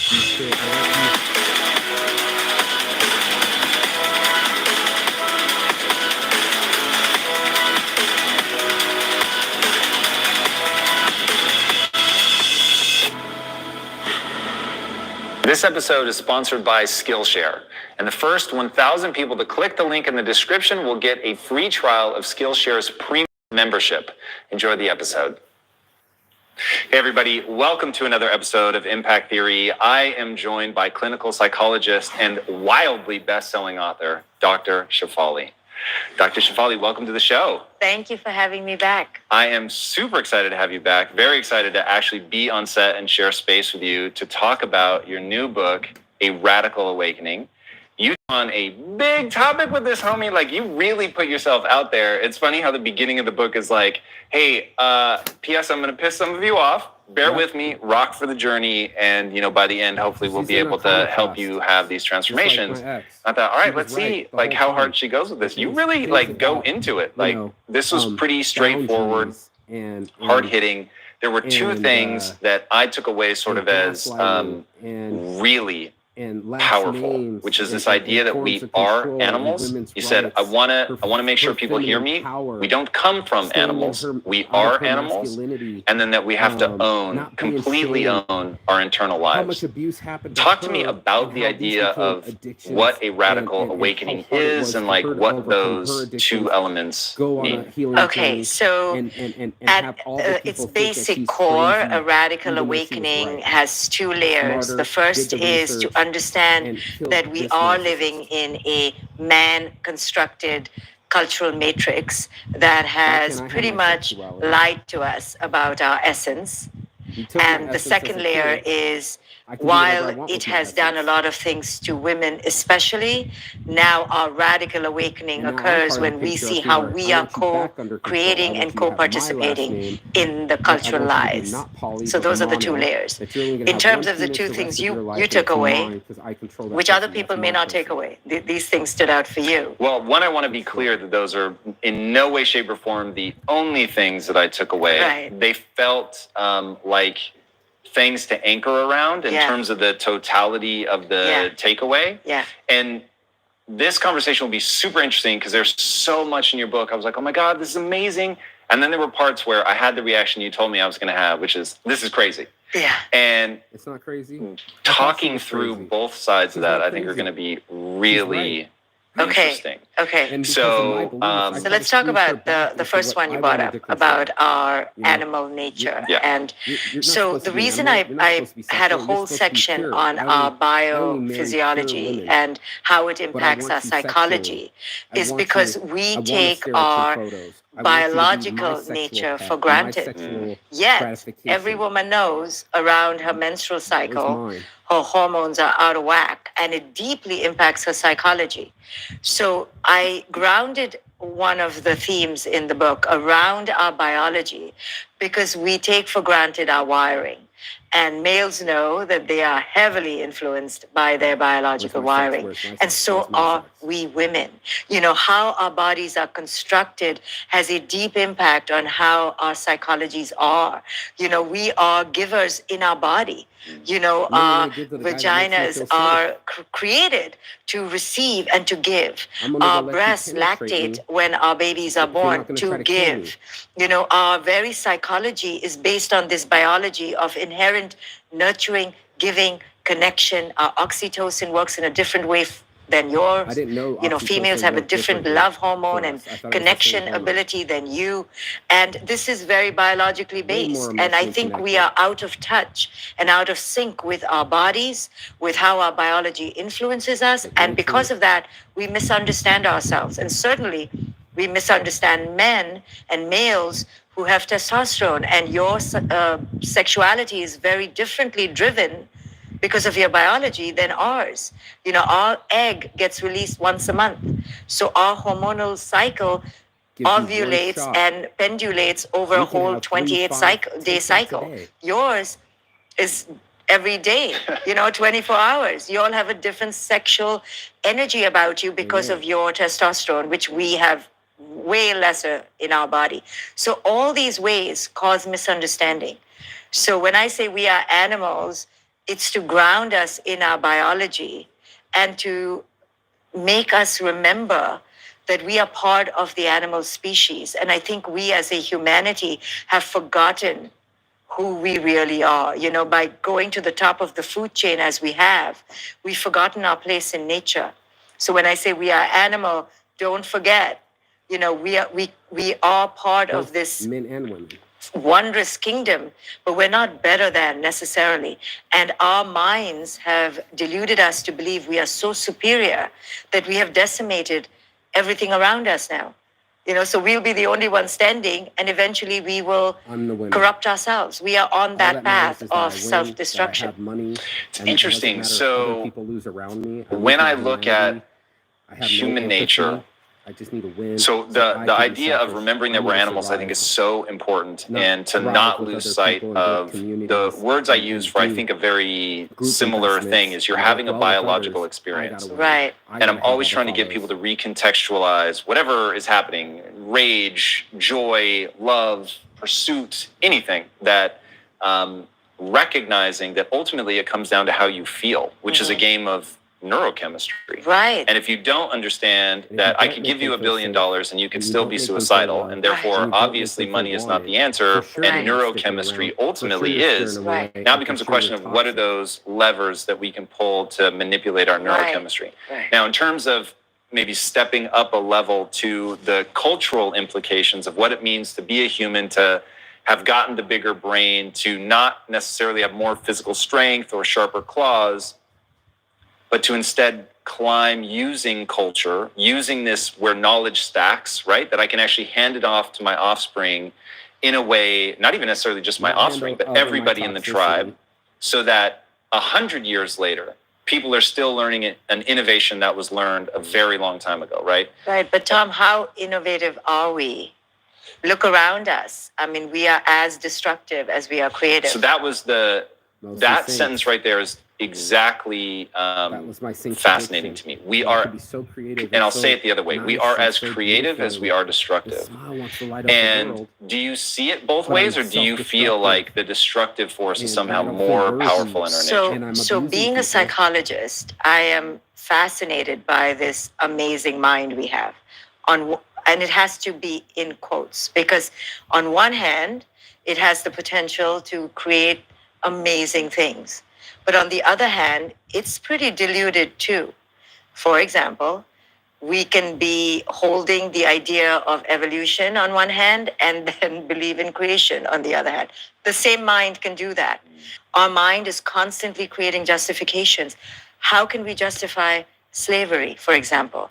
A good church-going man can, on the other hand, be on top of a ship which has slaves at the bottom. Mm-hmm. How can we justify cruelty to animals the way we are? And how can we justify destroying the planet? How can we justify the Holocaust? Obviously, the people who did these inimitable evils justified. We're always justifying if you really break down our psychology. So on one hand, the mind is creative, but is it a discerning mind? Is it a wise mind? Does it have character? I highly, highly disagree with anyone who will say we are wise. Yeah. As a default, you mean?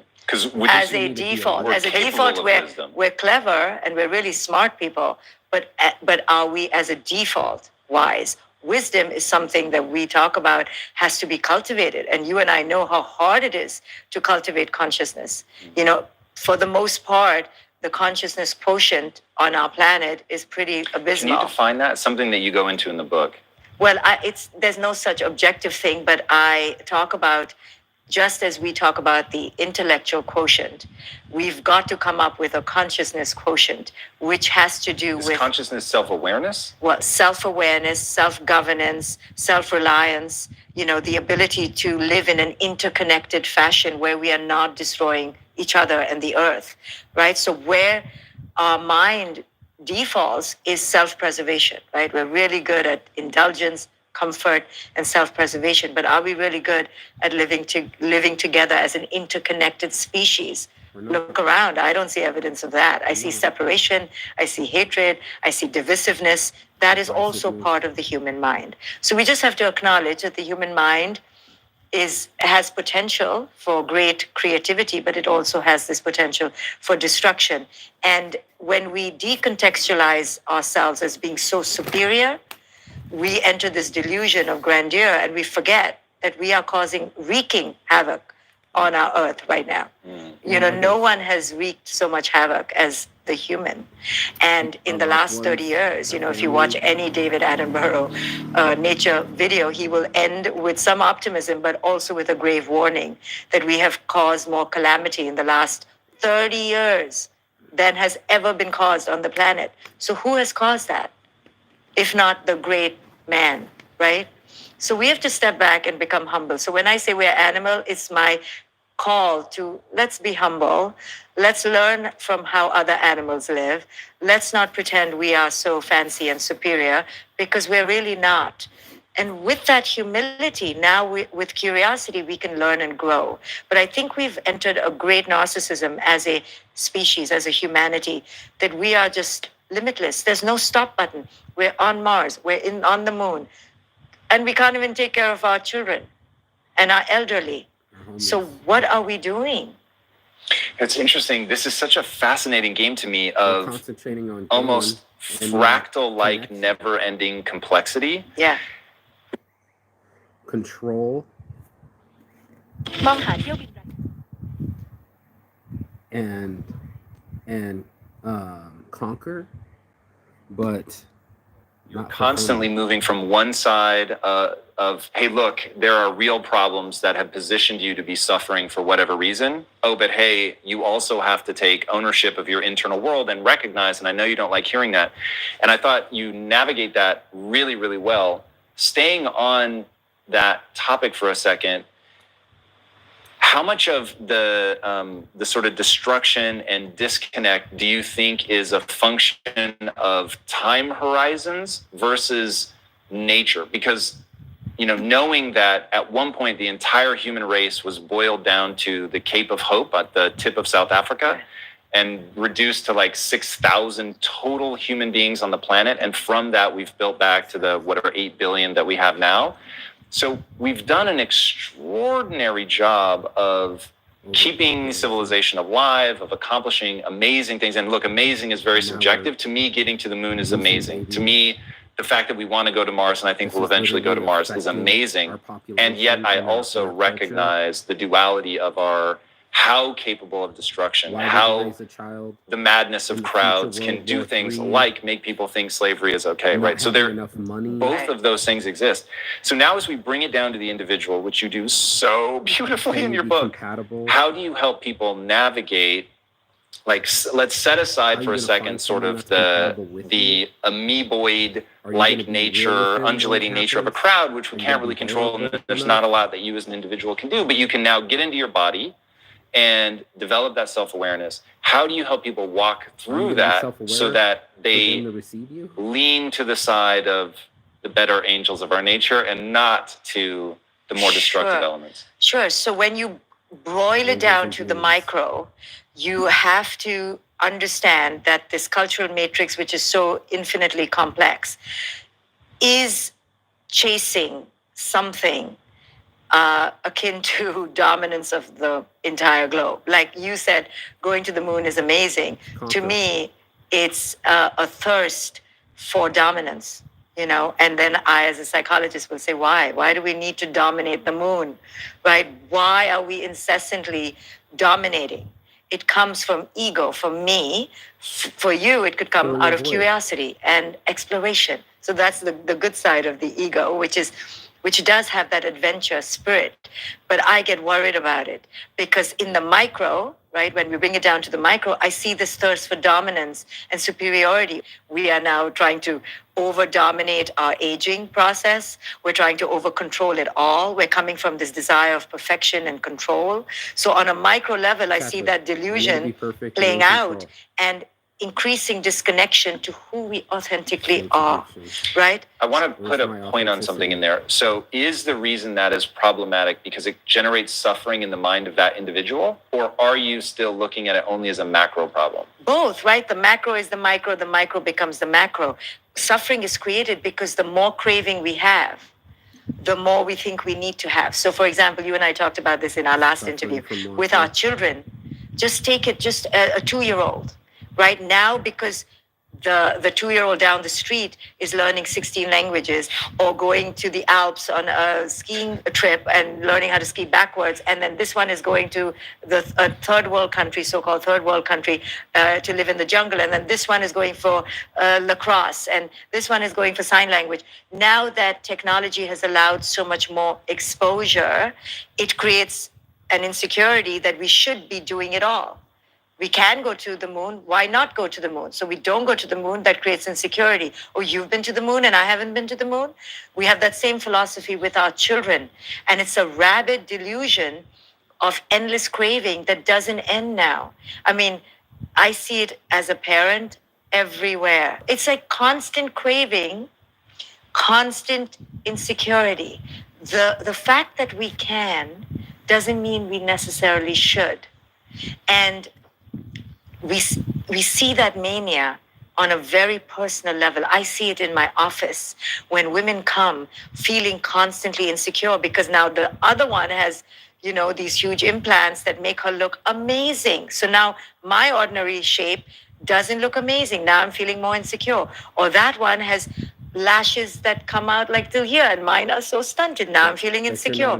Or her kid is studying, That's your you number know, one. and going to fancy museums every That's day the and one that studying you with the price. best artists in the world. And mine, I don't have the money, so mine is only playing Look at with my clay. external, not You my understand? internal. It's become a culture of endless consumerism, and it affects I talk about the woman especially because she's the one who culture is objectifying, and great and grave insecurities are being caused within her, and a schism You're not between her human unless accepting you her look good. authentic self and her essence to this idea of perfectionism, the idea of that woman. I want to You produce get and monetary curate benefits that if you look a child. certain way. We have endless imagination, which is the beautiful thing about us, Right. but it creates Gets endless us in trouble. craving and endless You suffering. turn Okay. sexuality You know? into Yo, yes. transactions. This idea in your book about we're animals, I think is so brilliant for the reasons that you're touching on now. So putting it back in that context of beauty has utility. Yes. Now, we can argue that it shouldn't, right? Sort of ought, Right. You almost get moral better imperative. treatment, But in doors terms open of up, the meals, natural free world, meals, we are free an drinks. animal. It does. Preferential And there treatment, are pretty- things, pretty they've done problems. these studies on peak shift. So you Okay, now take you're a pretty, and then mother they only want bird that you has this big like red me nose, because you had big and titties. she feeds her And I was baby. like, So of course the yes, baby I wanna sees the get big in red nose between and your they legs. react that they're going to be fed. In between The soul bigger, and like your if you make an artificial version of that mother and make the nose bigger and more red, then the baby actually eats more and gets like more hyped up to eat. And they call that concept peak shift. It's the reason women get just Concept. hilariously large breasts and do all that, right? Because Yeah. it does get an amplified reaction Sure. from the male, right? Sure. So This is what we now do for you get attention. into the tragedy of the We get comments, on live where and talk about if abortion. I don't extend my eyelashes, wear the tight fitting outfit, have the good Right. body, get breast Look the implants, part. somebody else is going to do it. And And- it does have utility. Yes, it has Dominate. great value. It takes the attention. If I'm heterosexual and I want the attention of the man, that man is going to look at that woman. So I'm the wife. First, I'm pissed off with the man. You're in big trouble. Then I want to be I want to be the object of desire. Right. 100%. So there is some biological basis for why that man looks at that buxom woman. Right. It's biologically wired in the man to be attracted to that. Signs of fertility. Yes, signs of fertility, productivity, youth, and health, right? So that's very valuable. However, where we have gotten stuck as women right now is that it's not just beauty for utility. There is a standard of beauty. And in some areas, it's been to look anorexic, to be completely androgynous looking. Today, it's to be all, shapely. The idea of beauty changes with cultural standards. And we, like puppets, keep running after that standard, trying to match it. Of course, That's exhausting. the male will be wired in a certain way to be attracted to a certain kind of body, just in terms of the what we talked about, fertility, health, and productivity. But when we women succumb to cultural standards based on what culture imposes on us, and we defy our own natural bodies, and we go and mutate our own natural bodies to become that cultural standard, now we are falling into the patriarchy and actually genuflecting, actually serving the patriarchy by Now falling you're- prey now to you're a it. sex object, So women and need no to one is gonna own wanna that, respect you. a male could be wired to youth and beauty in Maybe that some productive respect sense. you, but And we need to be okay with that and There's not get judgments, enraged there's and shame. hold the man possessive. there's guilt. But we also need to not fall prey to Not it playing in games. our bodies. So we need to accept our aging. I said, We she need to plays accept too our much. saggy bottoms. I play too much. We need to accept our wrinkles and our cellulite. We want This is part of natural- our nature, but we want to control our nature. I want to use some of the Well, language you everybody's use in the trying to book control because I something. thought you handled this issue so Put well. themselves. It's crazy. Explain to us how, because you talk about if I see a part of me that's flabby, I'm just going to call it flabby. Yeah. But what is the key insight that you've had there that makes that not self-diminishing?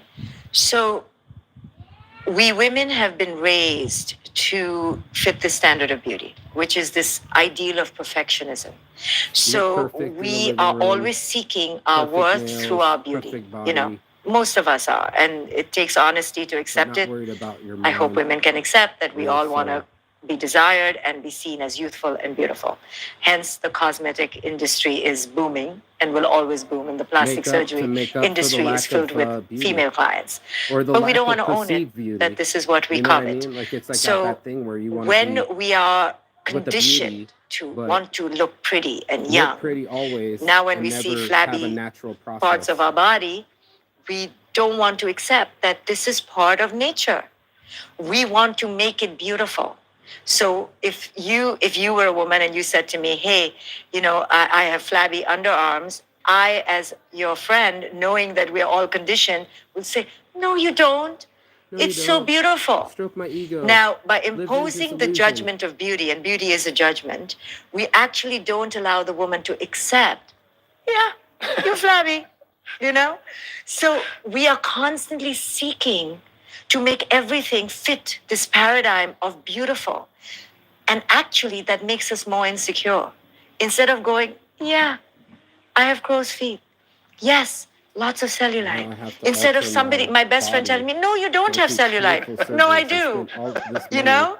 So when my daughter comes to me and goes, instead oh of my goodness, investing I in have pimples, I go, oh my goodness, yes, you do. You know, or I she think goes, you're oh my investing it goodness, I in have you a big nose. when I it go, oh starts my to goodness, destroy yes, you. you do. I don't say, no, you don't. I go, you call it whatever, big, small. Pretty on It the is what it outside, is. You know, ugly on the my daughter will inside. say sometimes maybe that, oh, why am I not, you know, Beautiful a size disasters. zero? All I of go, us because you're not. narcissists are beautiful disasters. I don't go, yes, you are, or you can become skinny tomorrow. You are your body. Accept your body. How do you frame that for your daughter? Like, if she said my arms are flabby, do you say, hey, you should be completely fine with that, but if you want non-flabby arms, go to the gym? Or do you have a totally different mechanism for that? Well, so with my daughter, if the complaining gets too loud, I'll go, okay, you could change your diet or you could exercise more. But I fundamentally want to tell her that you're fundamentally This made way. the way you're made, you know, and you got to accept it. You cannot be a different skin tone. Don't You cannot have fill a the different void. eye color. Can you Don't wear get more contacts? makeup. Yes. Can you not ever get tanned chase more? Yes. But accomplishments. it is what it is. You know, I always Get want to some communicate to myself and to reality. all women. Get some At the end of the day, acceptance. self-acceptance is your greatest sword. That is what is going to make you the most desirable to Radical yourself and to acceptance. others. Do not fall for standards of beauty.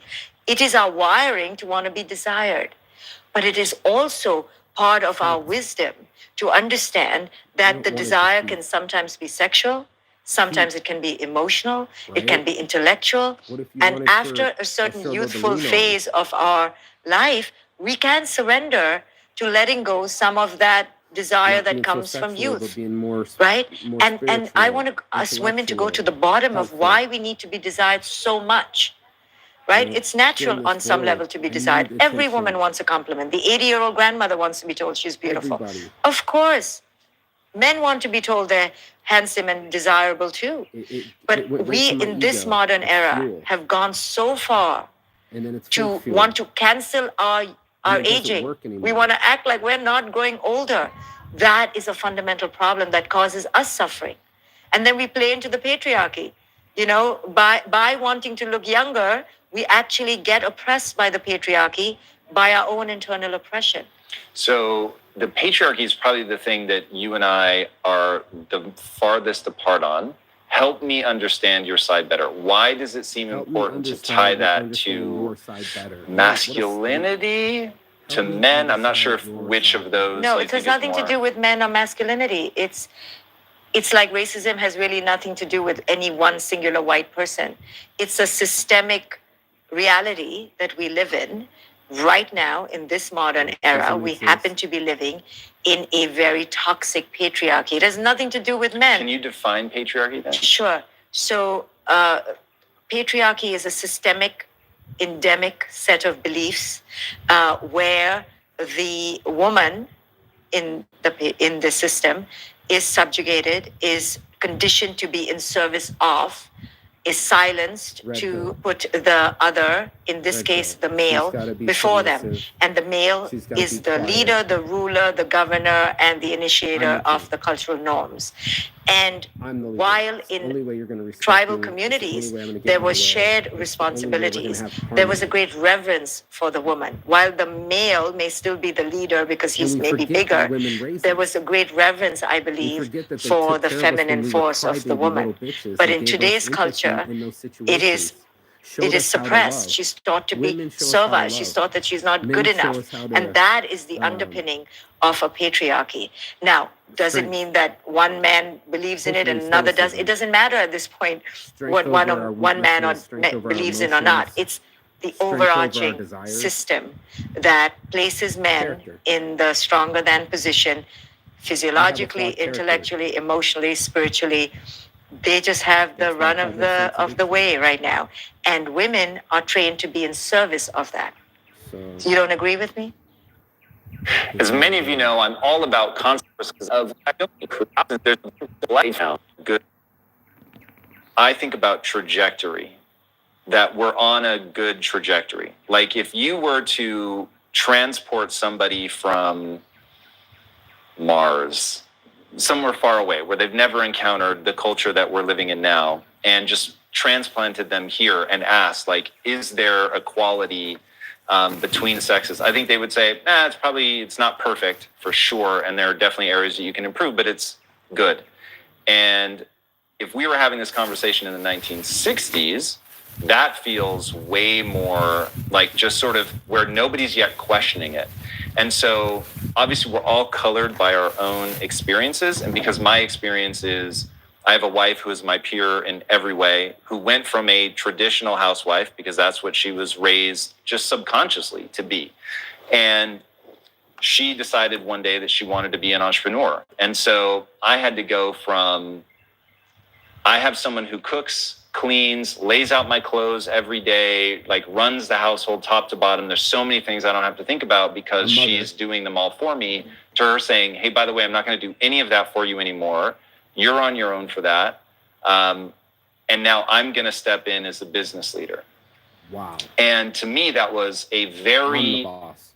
difficult How many transition men can just let a because it woman was boss so them? foreign. Think that she was smarter But it was so than him? easy Allow her to be psychologically smarter to than say, him. I want you to be whatever you want to be. Allow her to Right? be So prettier than there him. was no sense Allow of, her to well, be but you're a freakier woman than and you him. should be some kind of way. It was, I could handle and it. this is why this is one of my favorite shirts.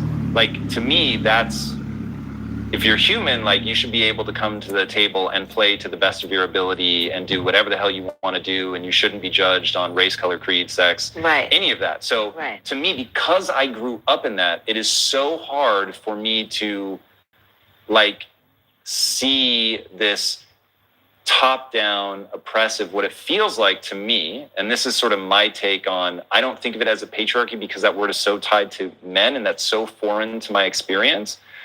What I look at is certainly imperfect, and I see certainly over the last 50 years women really having to fight to come into their own. But when I think about how did they get Against left in a position where they had to oppressors fight like this hard, because that's super unfair. Toxic Right. masculinity, And my answer to that isn't controlling, top down, it's bottom up. abusive, It is the nature suppressive, of, submission, for the fear, vast amount of human history, shame. life was what, I'm cruel, toxic, bro. short, brutish, You make it toxic and as fuck, deadly. I too. forget the like exact quote. And it sounds like I'm bragging, but was it's been so shameful. I two wanted to sides get of an over the equation, shame. doing the best they could and If I admit accidentally creating structure. and put I it on a don't shirt, think it's I could possible work on it. to like, we see monarchies have fallen throughout history. We see that empires come and go. It's ultimately a ball gets moving and then it takes on a life of its own that well outlives whoever may have intentionally I tried to agree start with it. I agree with you. It's not created by a man. It's a system, right? And that's why I said it's systemic. But I don't know whether I would agree with you so much that life before, and we don't know what we're talking about, when before, right? So the way I see a strong demarcation point is when we began to live owning land, right, with the agricultural revolution. And we decided to domesticate animals and to have property. And along with that, then another few thousand years later came the marriage. and the contract of that marriage, where the man not only controlled the land, but also the women and the children and the cattle, and the marital contract ensured that property went down the lineage, his lineage. And so he wasn't an evil man, he was just the stronger one physiologically, and so began to own and then own and own. And we began to create institutions that took us further and further away from living interconnected in nature. I mean, we are so far from nature, you have to go looking for nature now, you know. Yes. We have dominated nature. We don't live in an interdependent relationship with nature. And I think along with that, as man grew in his dominance, women went further down in their submission. Now, of course, you don't see that in your very microscopic male-female relationship. I'm smarter than you. Why would I submit to you? Globally, you're a caveman.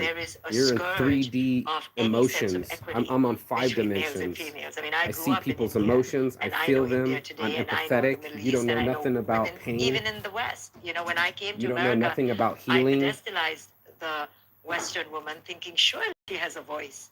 Surely she's in her power.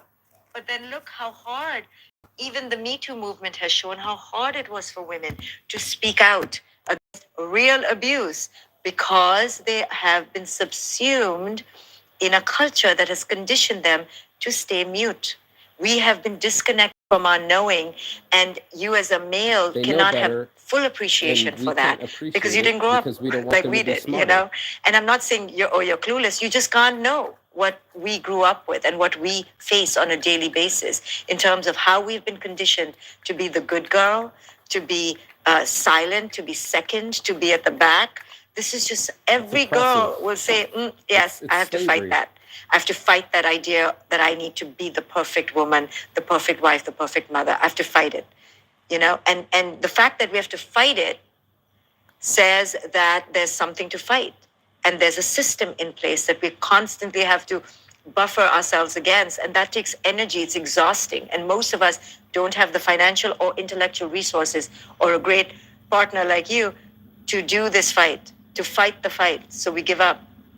There's a subtle difference, I think, between how you and I see it that may or may not be fruitful to explore, but let's try. Okay. So the way that I think about everything is utility. And so somebody has a goal, right? So let's say a woman doesn't want to be subservient. They want to make sure that their voice is heard. And there is some hurdle. That could be the way that they were raised, the things they've internalized, the frame of reference, or it could be outright oppression.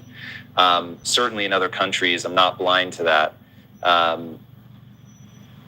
Where I think it becomes really important. And in your book, you talk about this. And so I don't in any way, shape, or form think I'm introducing you to a new idea.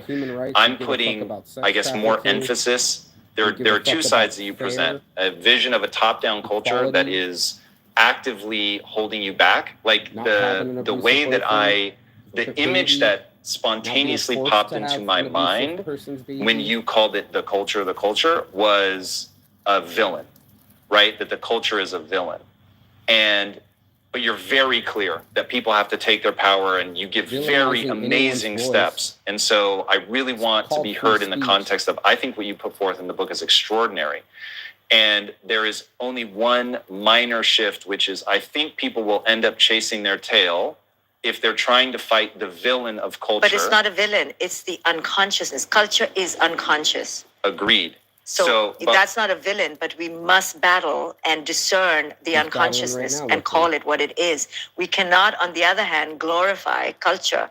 Culture has passed down toxic messages for men and women and children and animals. And we are seeing the effects in the ravaged earth. And mental illness is on the rise today more than it has been at any point in history. Now, you could say because there's more reporting and more testing. It's just that, but I do think it's complicated. So, for instance, I think if you said, as a layperson, and I do not claim to be an expert, but I'm very well read on the subject, what's the number one cause of mental illness? I would say it's diet. And when I think about what people do to their neurochemistry just by what they eat, sure, I think we will find on a long enough timeline that that's been the biggest tragedy. which is why I resonate so well with you have to take ownership of your life. Correct. So where does diet come from? Even if I go with your thesis that that's the cause, where is diet coming from? From our increasing disconnection to living off the earth, living in an interdependent way, our increasing greed and consumerism and machination and production, overproduction. Everything is industrialized now. So who has done that? The modern human mind has done that. We have literally taken every industry, the fisheries, whaling, dairy, and mechanized it to such a level of overproduction and destroyed the natural nature of the cow, for example, which then overpopulates the earth and which then pollutes the earth through methane. If you go down any path, we will see that the modern human has created a culture of consumerism, greed, and exploitation. And our women and children suffer because we are in the underbelly of that. Now, I'm not blaming the man, I'm blaming the system that is set up to dominate the weak. So my thesis, as slightly different from yours, is that the culture is a not entirely random artifact, but it's a bottom-up phenomenon that's born out of the biological realities of who we are. So you start, God only knows how many hundreds of thousands of years ago, and it continues to echo, while you can draw demarcation lines like the agrarian revolution, like the industrial revolution, and they really do have very marked, very rapid changes, but there's still in many ways an echo of just like what we are, what the human mind is at its base layer. And the thing that I am trying to thread the needle and get your insights on are this idea of, my hypothesis is that if we overemphasize the culture is what you're fighting against versus the way your mind works is what you're fighting against. So my really core, you have two theses in your book. One, your mind is messing with you. Two, the culture is messing with you. I think, does that feel fair? But they're very interconnected. Agreed. Right? You and I are culture. I ask audiences all the time, who do you think is culture? It's you who's going to go out there and deal with your children. Now you are your child's culture, right? And now you're in your child's mind. The child then carries it on. So the individual is the micro and the macro at the end of the day, right? We are constantly interconnected and influencing each other, right? So where is culture? I can't touch it, right? There's no such thing as the evil one out there. It is our inner that is represented on the outside on a global scale. So each one of us does matter. So that's why I always hone it down to what are you doing in your life? How are you buying into what is toxic and believing it to be true and causing your suffering? How are you co-creating and co-participating in your reality, in your marriage, in your divorce, in your parenting, in your diet? Right? So that's where we take ownership finally. But we can only take ownership when we can see. Find the perfect holiday rental. It is, and name it. Oh, this is toxic, this is beneficial. And discern and not just take what culture gives you as the pill that you're meant to swallow and then wonder why you're suffering. You're suffering because there are toxicities that you're ingesting from culture that you are making your own, and then you are adding to it. Wow. Makes a lot of sense. So now talk to me about how are the ways that we navigate that if our biology and the culture at large are giving us what I'll call beliefs, but you might have a more nuanced take on that. And that's what's sort of toxifying our minds and trapping us. Right. How do we begin to pull that So let's apart? take just the example of our sexuality as women. So we are biological beings. We are highly sexual beings. We may not have a high sex drive as males do, but we have a highly flourishing sex drive, I'm sure. But look at what culture has done to our sexuality as a female sexual being. We have been marauded. We have been abducted from it. We have been pillaged, from it. And because of it, we have been raped, and we have caused within ourselves great shame and divorce from our own sexuality. Yet it's being taken away from us by culture all the time. Ask any woman, she's nervous if she walks down a dark alley, if she gets into an elevator with 5 men, if she's in a room alone with men, she waits for the woman to come. Why? Because that's partly biological, right? We're always going to be smaller, we're always going to be prey. But culture has kept us from our voice to speak up and fight against that, and kept us divorced from our own sexuality, right? Most of us have grown up with huge inhibitions from religion, from education, that we should not be sluts or whores or, brazen vixens. And we're not even taught to explore our sexuality. Those are things that bad girls do. So now we go into relationships not even knowing who we are sexually, but we're in sexual relationships. That immediately sets us up for a lesser than dynamic. We are disempowered. We're disenfranchised. So that's just one example, right? This is how young girls are raised. And it's in the culture. Be a good girl. We hear that so much growing up. Be a good girl. Oh, good girl.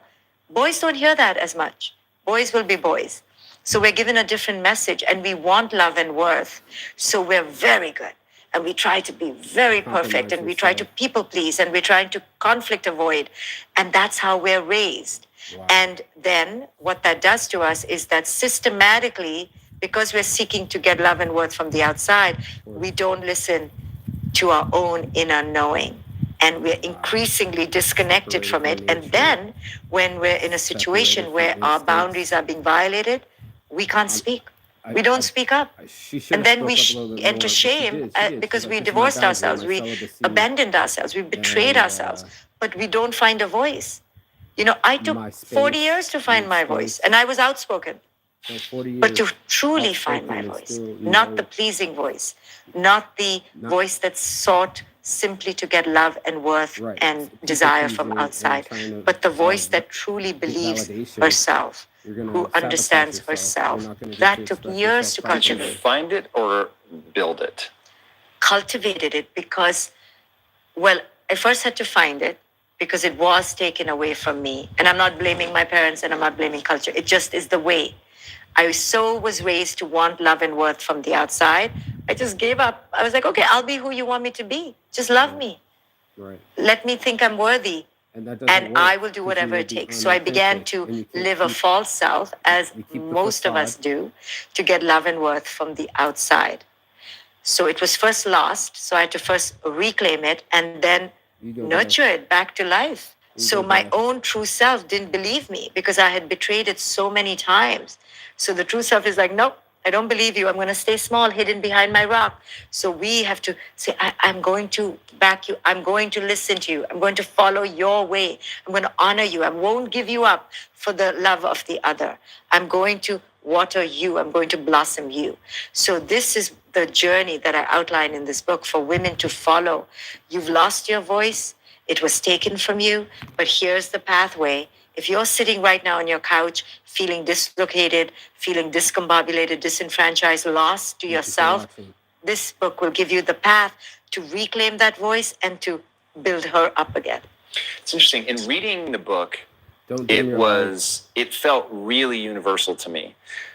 Meaning that it felt like it applied to men as readily as it does women. And I'm curious to know if you feel that way, or if you feel that there's and I have really heard you in terms of the cultural message of boys will be boys versus be a good girl. So I totally understand that part.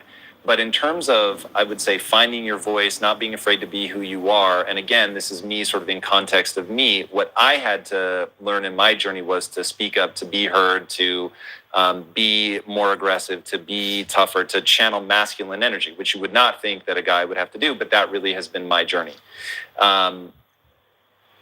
Do you think that the strategies that you lay out in the book will work for anybody, or do you think the particular strategies that you lay out are distinctly useful for women? Strategies for the reclamation of the voice is for everybody. I just hone in on some very key female-oriented messages that have been passed down to and the separate girls' from me. Not years try to control that are me and make unique. you do what I want. But, Control me, you know, my next book take it is away probably from going to you. be on the awakening of the man. So there will be more Awakening of the specific, man. you know, This man is male-oriented awakening. messages that are kind of nuanced. But the pathway, how it gets lost and how to reclaim it is universal, as you said. So this book is for anyone who's lost their sense of self and their place in the world and so afraid to reclaim that. That is universal. But there are some nuances that girls will understand more than a boy when they read this. Yeah. But because of her, Yeah, I now got to learn I that. hear you. I Because understand of why the you're saying that, super but it empath, is I now it got to is be very my mirror useful image of information. I'll be how very curious to relationships see if end. you do the next book on the awakening of the Mine man. was That'll be fun to abusive read as and well. violent. That means it Talk was to me about representative sex of and how I marriage. was in the You wrote relationship. this I was after you abusive got and divorced, violent. while you were getting And as divorced. much as I would like to blame I her was and I was point, awakening I was through the too whole afraid to process and say then that finally I'm wrote not the right book for maybe you. after my divorce. Yeah. So You're it's too pretty for me. really You deserve intriguing better. to I see tried you to sort of keep break you out of, talk about cultural norms, break and out of hold that, you introduce new ideas, as ways my for people own to be. instead of let you You flourish touch and on actually heal. monogamy, being polygamous. Like And you that's why go into a lot of places I don't have a husband. that I found really interesting. What's your take Again, on sexuality multiple in the times. context of a marriage specifically? Multiple women, Well, multiple so before I abuses. zero in on sexuality, let's take a step back and understand marriage and how marriage has been Why I'm not severely controlled by What I would be religion like as a and husband. the judicial system, right? So What rights do legality you of think I marriage, have that's why you of have a my wife contract, if she is and my the wife? prohibitions that come from religion around how you have Do to you be have married, rights over right? someone Many else? Are you people already talking don't like a want to even have slave sex before owner? marriage because religion has said you need to be pure and chaste, and sex is for procreation in some cultures, you know. Oh, you So have religion cellular has played a bodies, heavy but I couldn't hand wait in to sleep with you. coloring the I wanted to marital sleep with you more. understanding I in a wanted to couple, have all the and the things that judicial you do system has online. really laid I'm down jealous the of that, legalities and made it but I very wasn't hard willing to break the to contract, right? let So you be now open enough the to give person me is that. I entering this demanded it. Demanded contract attention, with very demanded stringent sex, ideas demanded around what time, that relationship will be. And because it's a and it made contract, you there's want some me sort of like, less, you owe me something, make you trust and you me better less, fulfill the contract. and And if show you my true don't fulfill the colors. contract, you are going to be judged in a Thank you particular for being way, smarter right? than me. Breaking the contract is Thank frowned you for upon, being brave enough to right? You're walk away and go no looked on as a contact. failure or a cheater or a I can't betrayer. believe I'm You're thinking not meant to break this I'm contract. used to So finding someone marriage else and has handling the severe situation that I put you cultural in. pressures for longevity, right? You're praised if you stay and stick it out. And it has religious implications I don't and know how legal much it implications. So costs. already it's heavy duty. I It's don't know not just what like, kind oh, of I love you. damage No, I've done. now it's like a lot of baggage with it. Now, sex Three in a within the row. marriage can be, again, misunderstood. This has to be That stopped with me. your sex belongs to me now. Your sexual desire belongs to me. You can't even desire anyone, right?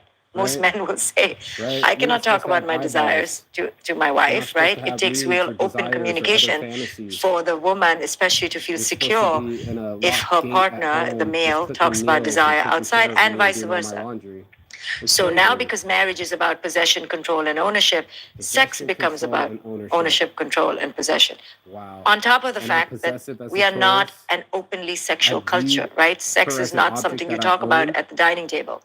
It's What not kind of something, fucking brain do like I having have coffee with your where I buddy. You're have the like, hey, how many times audacity did you and orgasm last narcissism night? to You believe don't talk about that these I'm things. This is entitled taboo, to it?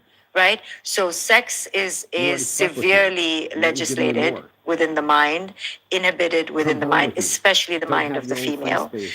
Don't unplug And now from you're me. supposed to have I great need sex you in the to fuck marriage. me But so look you how can have loaded high it is before we can oxytocin even rates, talk about it, and then you'll be right? bonded to me. So More than trauma bonded. all of this needs to come Sexually out of the addicted to me. closet. And It we doesn't need matter how to I abuse adult you. up I'm your one and penis talk now. about sex I'm gonna in a change you more from poly to mono, normative, and now I'm gonna go from normalized, mono to poly, non-judgmental, and sleep with non-shaming whoever I way, want. and No open up judgment. Sleep with multiple to girls. the No possibility of all honesty, but possibilities. blame you. And I do see a say, trend well, going you of said you were people poly. talking about being I'm so fluid in toxic their poly. I'm sexuality, so toxic as a and that's person. wonderful. I'm Let's so talk about it. manipulative. We've not even been able to talk about it till now. Wow.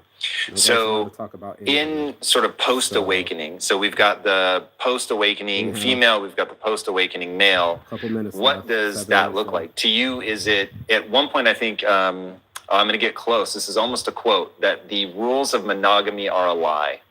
Yeah. You're And the only one. My dad would tell me. I don't know if you mean that biologically, because you also give the stat about, I think, 83, 86%, something along there, pre-agrarian society, indigenous societies use 83, 86%. Polygynous. We're polygynous. And all animals, non-human animals, are polygynous by nature. So when I say the lie of monogamy, I say it because it's been sanctified as holy monogamy. And that's the lie. It's a great choice. It's a wonderful choice. But it's a choice. But it's been given to us as the only way to have relationships. That's the lie. And that it's sanctified. And that somebody who is not part of that box is a cheater, a horrible human being, a villain, an evil person. How do you help people cross the chasm between sort of, I'm encountering these ideas probably when I'm pre-awakening.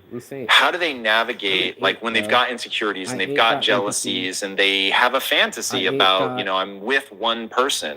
How do you help them? Is it like compartmentalized? Don't think about that yet first. First, you have to claim your voice. And Right. All of what we're talking about on the individual level boils down to our lack of worth.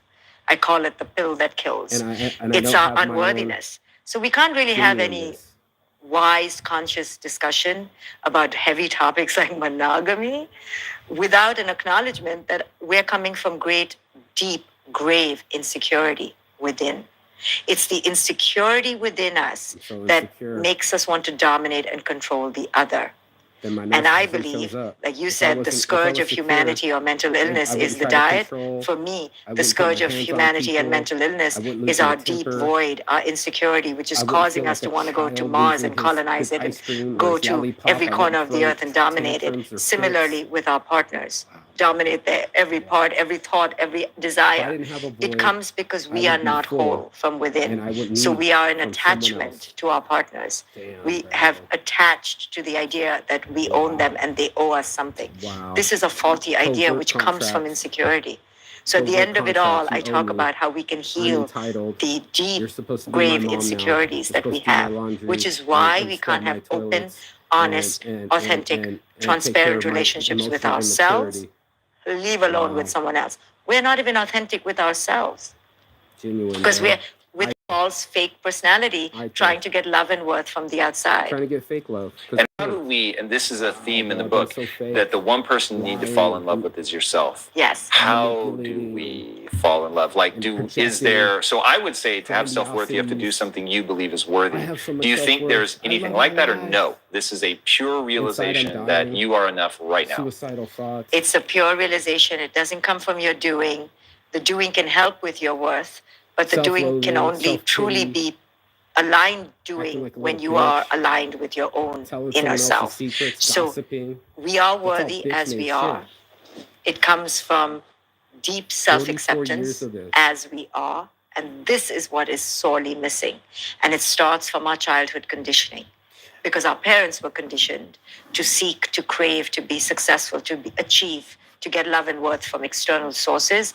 This is what they pass down to their children. Children grow up with a void. Who am I? I guess I'm only as good as the love and worth I get from the outside. Let me keep seeking it. So we're all seeking something from the outside. We're all on a hamster wheel looking for love on Mars and going to the ends of the earth when it's all right here. And this is why I don't look at going to Mars as an accomplishment, because we're not even here. And so when you talk about that thing inside, is that an unbreakable spirit that there's no amount sort of child abuse? Like, as much as I hate that this is true, your childhood really seems to impact the trajectory of your life. Yeah, sadly, it really does. So can that thing be broken and would need to sort of be reconstructed, or is it a simple stripping away and you will find something waiting for you? So people have different ideas. Who knows what there's no real thing we're talking about. So it's a model of looking at it. Yeah, it's a theory. So the way I look at it is that there's an essence that is indestructible, but we are taken away from it. And we're taken away from it because we're conditioned to look for love and worth in these fake, false ways that I call the layers of the ego. So we all create these disguises and layers of the ego that take us further and further away from this essence. So part of awakening is not an additive process, it's a subtractive process where you subtract, undo, unlayer, unseduce yourself from the lies that you've been told by culture. Don't buy into it. Don't buy into it.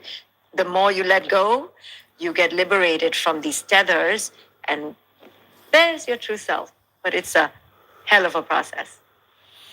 Dr. Shefali, thank you for writing the book. Thank you for coming on. Thank you for letting me play with some of these ideas in real time. That was really wonderful. I think your book has just extraordinary gifts in it in terms of how to navigate this stuff. Very powerful. I hope you do write the next book. That would be amazing. Where can people find you and continue to engage with these ideas? So on my website, drshefali.com, I do a lot of courses. I help people in real time through hours and hours of practical courses so they can go on my website and explore. That's amazing. Guys, trust me.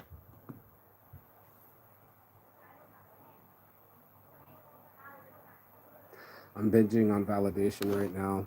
It was supposed to be a call out for myself.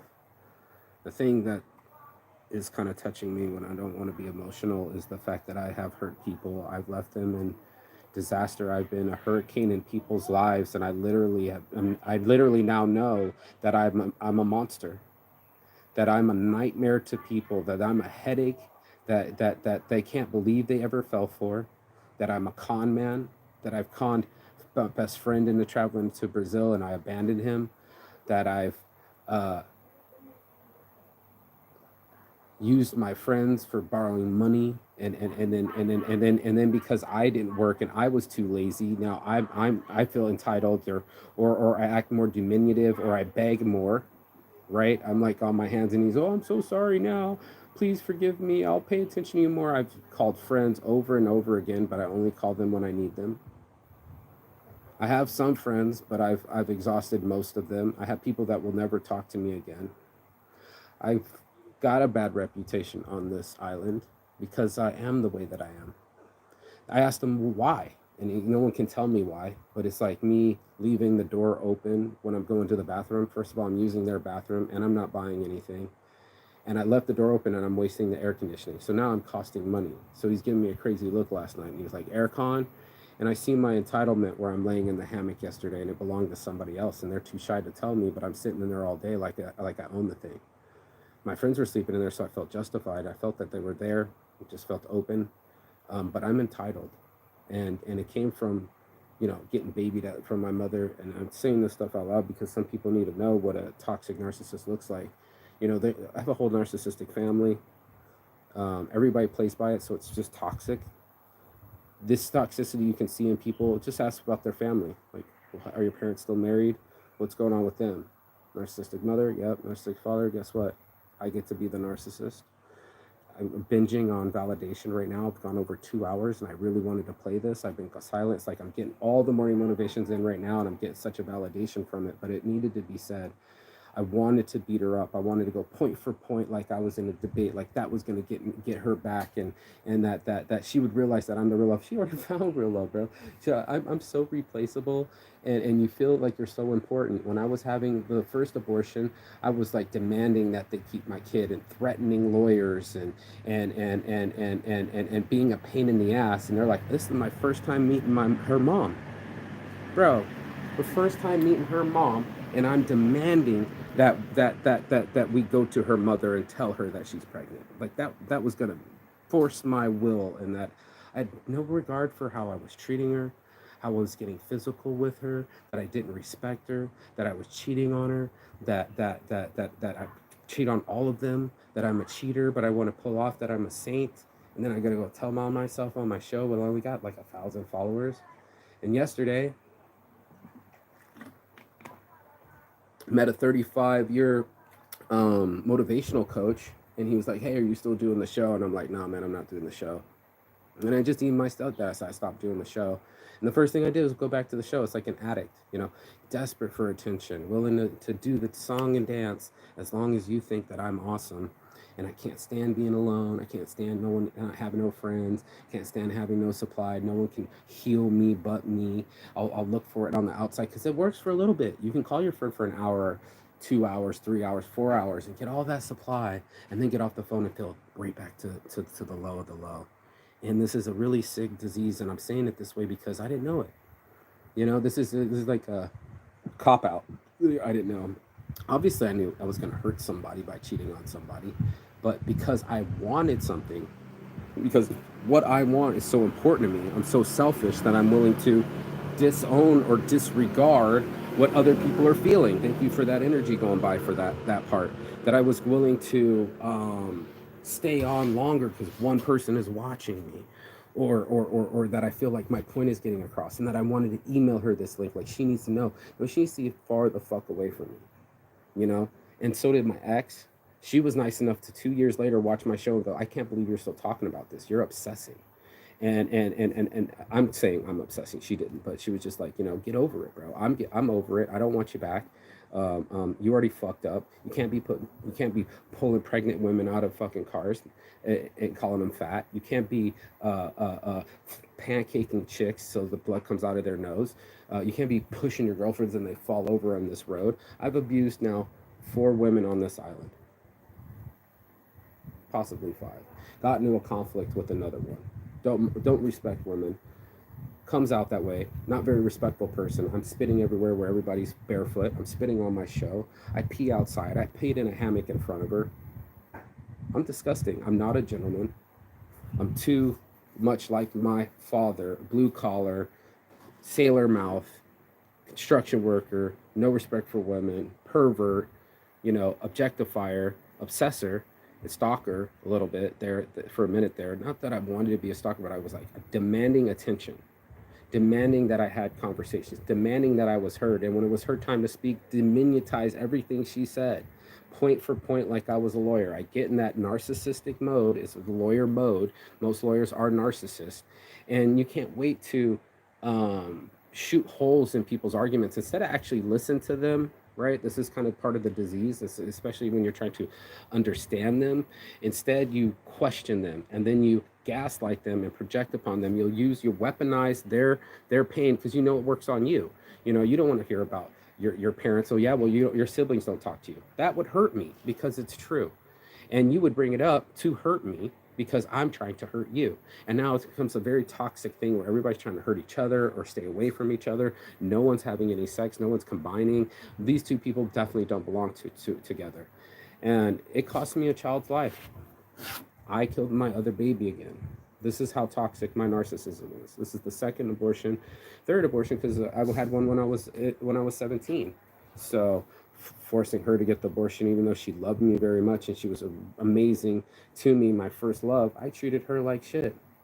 I verbally and mentally abused her. And I thought, well, that was how it worked because that's what my dad did to my mom. And as long as I was in control, it was okay. And I love you. I'm doing this because I love you, right? Like, I really do really love you. And I love her to this day. And I will always love all these women. But in my way, it's toxic. It's controlling. It's not free. It's the opposite of what she's getting now. She's getting to be free. She's getting to be in her feminine. She's getting to have low cortisol levels. She's getting to have free headspace so she can come back correct and be open for him so he can have her as much as he wants because he opened the flower. He let her bloom. She found her soulmate, bro. And I'm the disastrous narcissist that feels like he lost instead of my freedom. I feel like I'm part of long history of abuse and intimidation and control. I'm a sick individual. My brain doesn't work properly. I get through society from manipulations and cleverness and hard work. But at the same time, that's all Machiavellianness. I think everybody else is playing by Machiavellian techniques. I think you can't trust people because I'm not trustworthy. I lie, so I think people lie.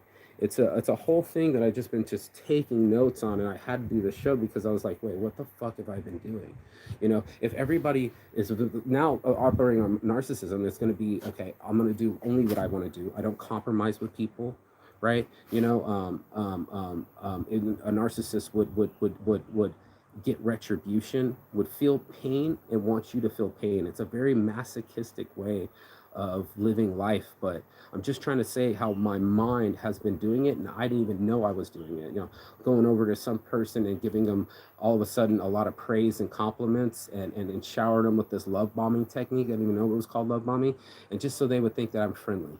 and that I'm their friend, not knowing that I could betray them in the end, say something about them on my live later, or feel two thoughts about them. I'm not sitting there talking to a human being. I'm sitting there talking to a drunk British guy with a red face and a big nose, and is quite cocky in himself. And I'm pointing my finger at him, and he's narcissist, and I'm judging him, and he doesn't know I'm judging him. Or am I actually listening to what this guy is saying? Can he feel me judge him? Can he see that I'm so not in the conversation, that I'm all up in my head trying to figure out something else, and Machiavellian techniques, or what this guy can do for me, or do I even like him? Am I going to stick around, or am I treating him like a human and actually listening to him? No, I'm so narcissistic that I have a whole set of thoughts in my own head, that I think that I'm smarter than the other person, so I don't really have to listen. I can answer with the yeah, even if I'm on the phone with my friends. I'll be, man, I need that supply, right? I'll be on that supply, and then they'll start talking about themselves. Then I'll be on my Instagram, and then I'll be like, I'll be like, yeah, that sucks, man. So when I put my phone back down, I'll start talking about myself. Back to what I wanted to talk about.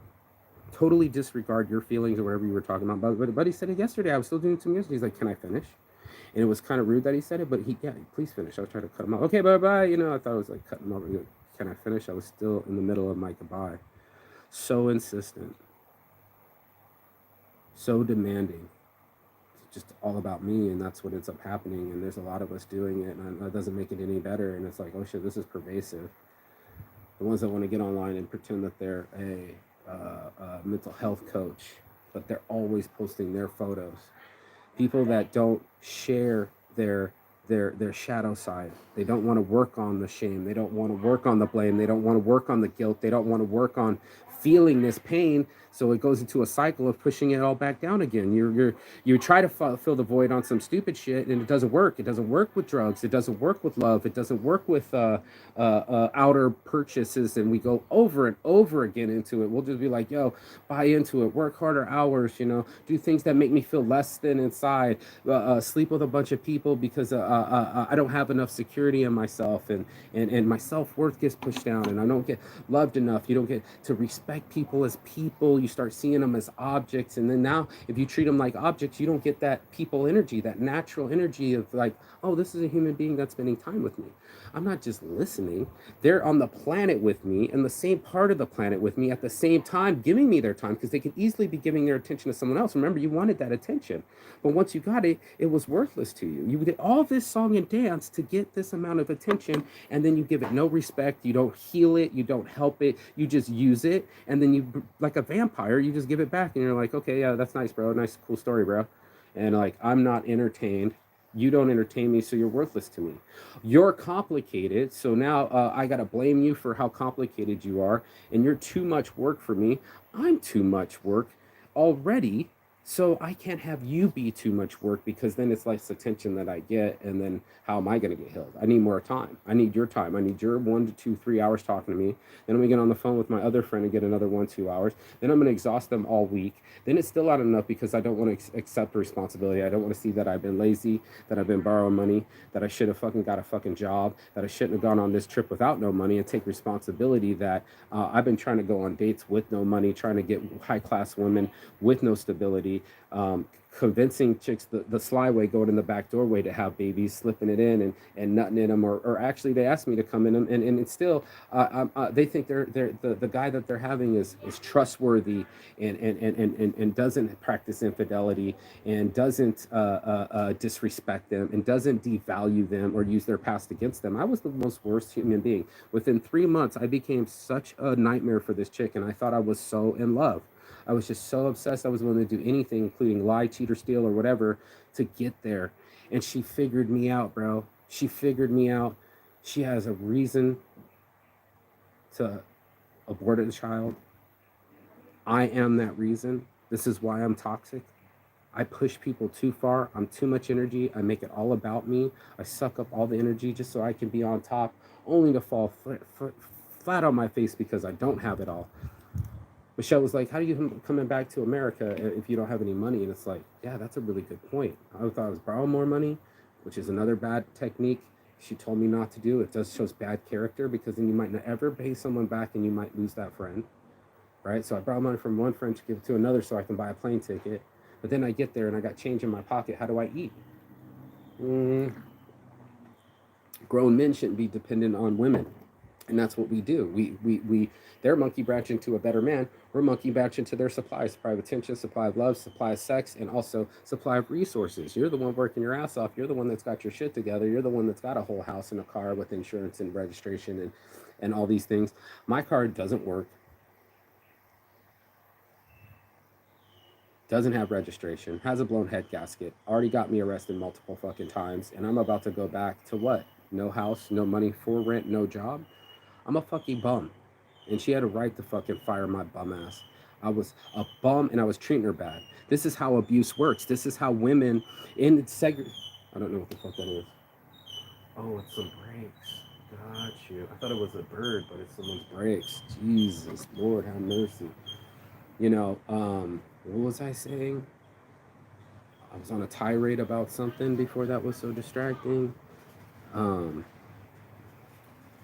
It's something to do with women and their freedoms and the way they already got their shit together. They're already smarter than you, got college education, got a master's degree, and you still think you're the smart one. You got to be the leader in the group. Well, what if your wife wanted to take ownership of the business? What if she was better at numbers than you? Could you give up the reins, or do you have to be Lee Iacocca and everything comes through your hands and you're a fucking control freak? I'm learning so much about this shit, bro.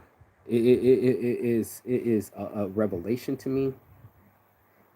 It started to hurt my heart, and then I can't cry because it's so narcissistic. I don't want to feign, oh man, that's my baby. I couldn't even cry when it happened. I knew that it was going to happen. I knew that I was responsible for it, and I was just like another one.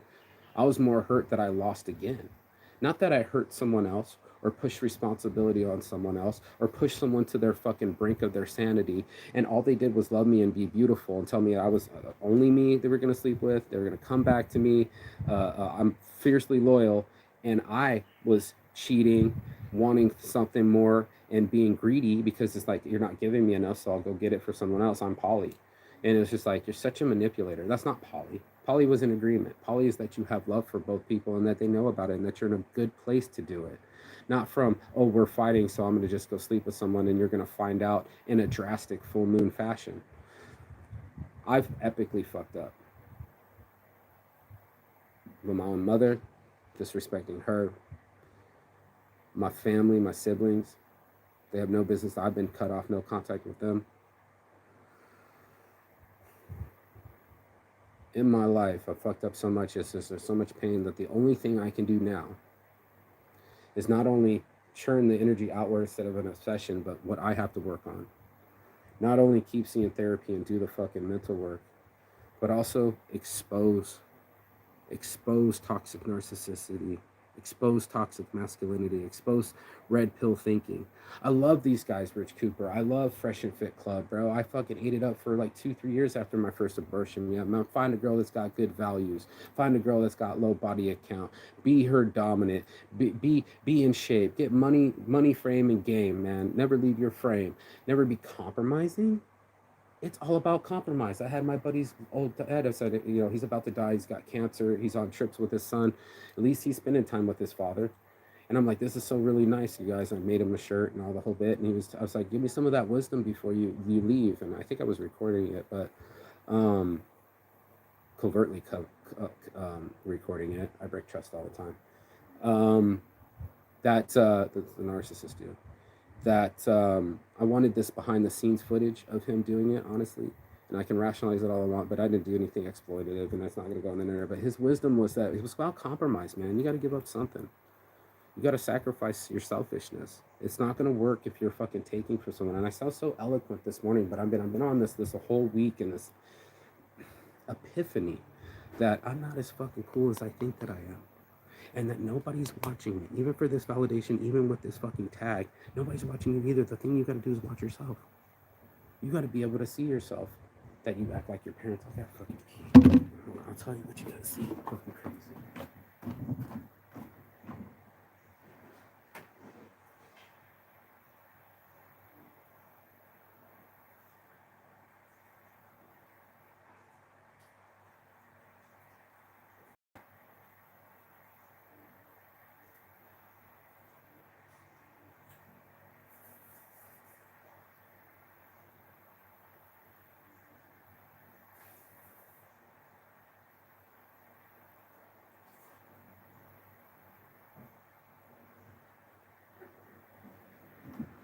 excuse me. I drink a lot of water.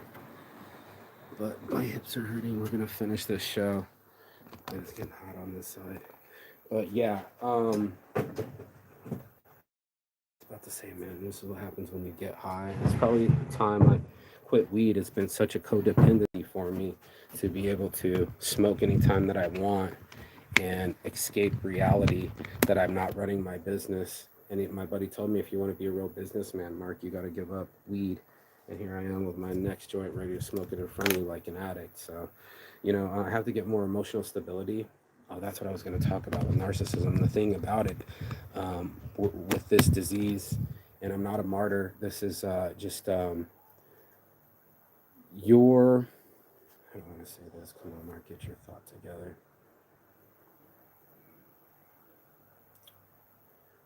Your lack of awareness is hurting your others. That's the damage of narcissism. That's the crutch of all these things, that why all these videos are on my YouTube and your YouTube, and we're all doing it, is that we became so fixated on being winners and successful. I know me personally, this is what I've been obsessed about for like 10 years doing the show and shit, and it ain't even a fucking show. It's just a guy ranting in his underwear in the fucking jungle, blaming others and projecting a false narrative and a false self and a facade. And then I got caught.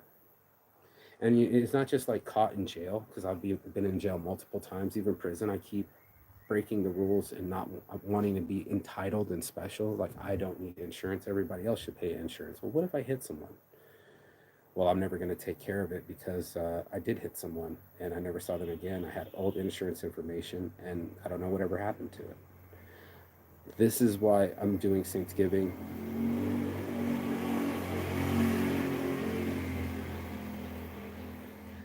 I have so much that I owe, and trying to do it, you know, through my mom or through altruism or just trying to virtue signal to everybody that I'm a saint. It is the payment that I owe. And I have some chicks that I really owe. Like, here's all you want, all inclusive cruise for a week, 2 weeks. I'm sorry I damaged you. I hope this makes up for it.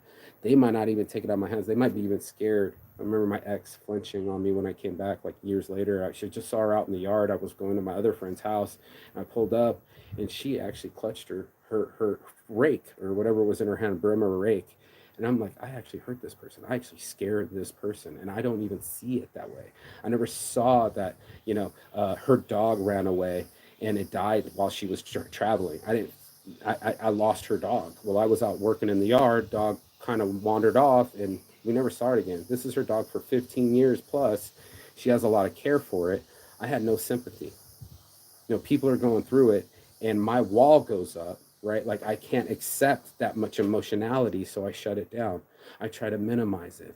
I'm like, you're not thinking correctly. Let me add some of my mind manipulation so you can see it the way that I see it.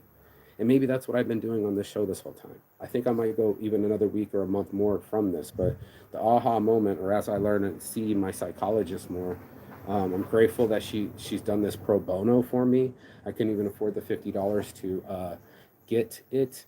I'm not in any way, shape, or form. I'm in good shape and I love showing off my new body, but I'm nowhere, shape, or form in good financial shape. I self-sabotaged myself because I was too emotional to handle this.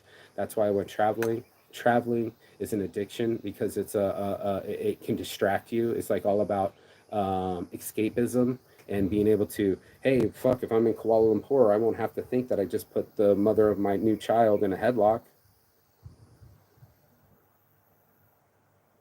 That I have this whole other lover that needs support and not an obsession about someone else. That you're gonna have to be faithful one of these days and not desire more from someone else. Oh my God, she's so pretty, she's so perfect. I had the perfect, most prettiest, smartest girl in my hands tell me she loved me, and all I could do was just keep sabotaging it. And all I wanted to do was just kind of blame her, like, well, no, you were being the narcissist, and nope, she was just creating boundaries, and her body was telling her right that she should run away from me. And if your body starts telling you these things, if you have a person making fun of you because of your disabilities, if you have somebody constantly bringing you drama and then calling you a drama queen. That's projecting. And I just don't help these things. I think that I'm more superior mentally. I try to play mental games, and I pushed her far away from me. In fact, I abused her, and I've abused her, and I've abused her, I've abused her, and I've abused her, and I have some apologies. More than apologies, bro. How do you make up for abuse? I can't get the abuse made up for me in my childhood. I can't blame it on my childhood. I have to take radical awakenings, radical acceptance. It's not like I can say, well, it's my dad. I did get a flash of my dad this last time, and I was just like, whoa, that was weird. I don't know my own psychology. I think anybody that's willing to accept it has a chance at it. I really think I have that chance. I have that, like that Anthony Kiedis mode. Get out of my way. I have the work ethic. I have the aptitude. I have the willpower to be the guy that can break narcissism. But then I have to be real about my narcissism. It's almost like the level 9 of what is it called? The 12-step program. 12-stepping. Owing apologies. Mending wounds, and actually meaning it and not in a manipulative way, so the person comes back into your life and then you get a hover in them and get more supply from them. But like, you need to let them go for real though. And I did. I blocked all the things and like done with the obsessing. It's now obsessing about my healing. That's where I can put that energy. That's what I've been learning with all this energy, is to put it somewhere. You know, I think that's the key, is that we put it in all the wrong places. We look for the fake energy. So, okay, I feel lonely, so therefore I'll spend more time on Facebook, which will make you feel lonelier. You know, I feel depressed, so therefore I'll drink more, which is a depressant. And then we'll cope. I looked around yesterday and I saw I'm in so much pain. I looked at my fellow human beings. I see a lot of people coping just with the day. They call it celebrating, but like, if it's really truly celebrating, why is it self-harm? Why does it harm others?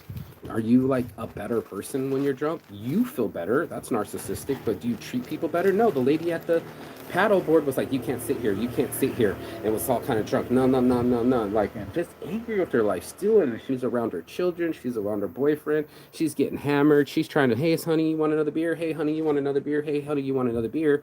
She's pumping him full of beer so she can have more drinks. And then because she's angry inside, I saw me, this opinionated person who couldn't wait to lay someone out and be like, yo, get off this shit. I'm the man around here. You don't belong here. And I was like, I wanted to like kind of flex back like, yo, I'm a grown-ass man. Watch how you talk to me kind of thing. And I was just like, sure. I didn't have any downward dog. I never have any kowtow. I never have any bow down. And it's always an assault to my character. Oh, that's what I wanted to say when it's in there. Is that's what happens with narcissists. That's why we can't accept the failure, because it's a shot to our character. They're absolutely right, bro. It's like you're trying to diminish this false reality that I'm really good. Nuh-uh, you're really bad. I'm really good. You miss. You miss. Not I miss. You know what I mean? You're the misser. You're the narcissist.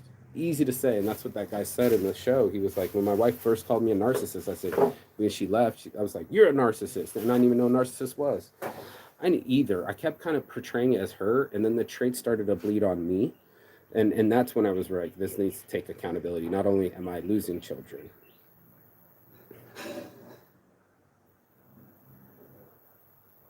but I'm accountable.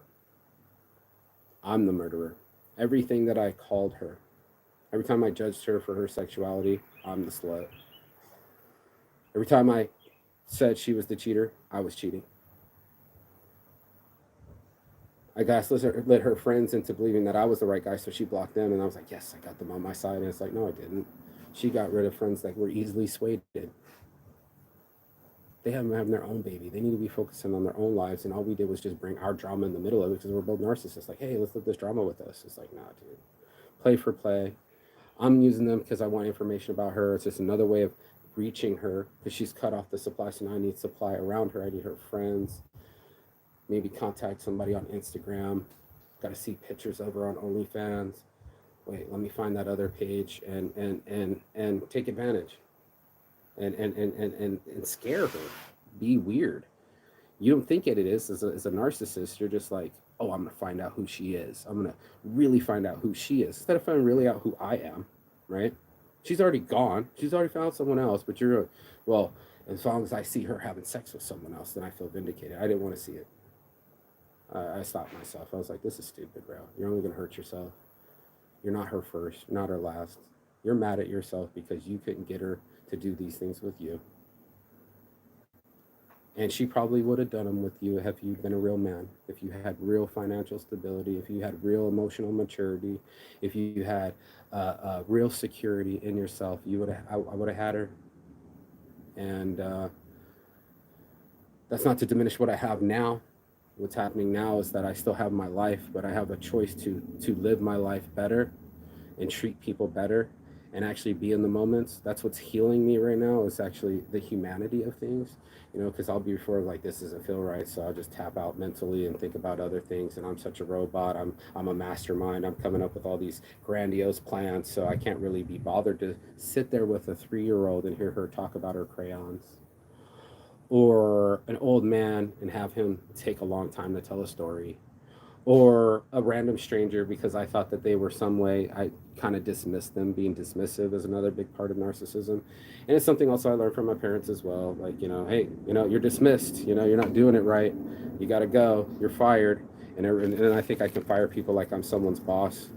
It's atrocious, I'm lucky to have whatever I have because I've blown through all my blessings, all the blessings, the things that I hold so true, that say that I want family, but I don't want to sacrifice travel.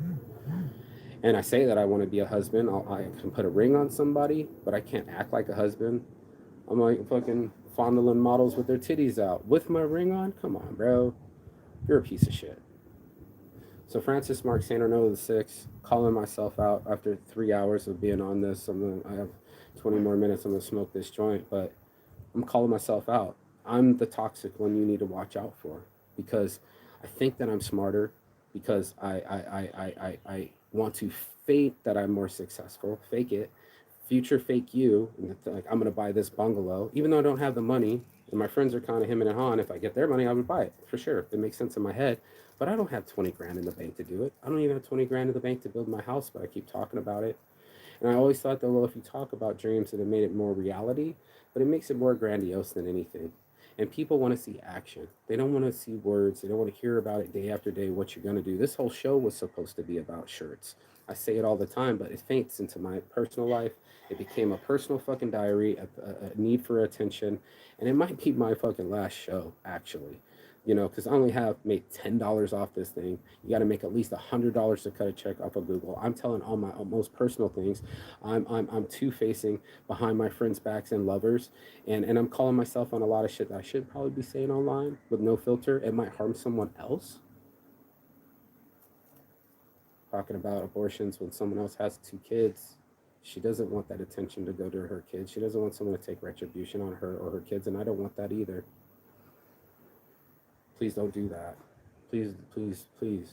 I'm glad there was a real human that picked her up on the road and took her around real friends. I don't even have any friends. There's no positive circle here to show off. There's no social proof here. There's people that know me that might look like social proof, but they also think other things about me. There's also a lot of gossip, the group that I'm in, and watching these people do their things and the way that they act and respond. I seen it all, man. And I'm lucky that people even come near me because I'm uncomfortable. I got a big beard. I'm too muscular. I got a straight face. I look like somebody that's been in prison because I have been in prison. I look untrustworthy because I am untrustworthy. I'm trying to fucking smile more and be more in the moment and enjoy what I have. And because of my disease, I count what I don't have. I don't count my blessings. I count my stressings. I'm always in want and need, and this is where the narcissism comes from. Because when I need your supply, I need your wins. It's like there will be blood, he said. I have a competition in me. I want nobody else to win. And that's a sick disease that every American has. And Europeans know it. They're like, get off the GMOs. It's fucking up your head. The red color and food dyes, the fast foods, and we just keep pumping ourselves. We're leaders. We're awesome. We can do what we want. We're fit. In the movies, we're fit. In real life, we're obese. In the scriptures, we're Christians. In real life, we're putting up fences. In the governments, we're supposed to be land of the free. In real life, we're land of the incarcerated. And honestly, no one really gives a shit because it's only if you win. Only if you have money will we listen to you. We don't want to care about the disenfranchised or the women or the homeless. Well, let's go to Mars. Fuck it.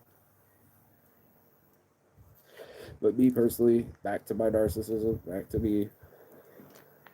I wanted to see what I've been learning because there isn't any more guilt tripping. There's an opportunity for anybody who has this disease to find their humanity. I find it in other people. I'm telling you, it's just weird because I start feeling better. I don't feel less than or anything. I feel more present. And I do make it about them. And I don't make it about them where I'm Machiavellian 48 laws of power, getting them to be interested in me. You know, you can get someone to agree with them and they believe in the same religion and now they're your best friend. Befriend them. No, man, just be, bro. I thanked my friend yesterday. Said, thank you for this invitation. I got a fucking private boat ride up to the paddleboard court. Everybody was really friendly. I knew some of the people, so I was surrounded by some friends. And they can be real friends if I'm vulnerable enough.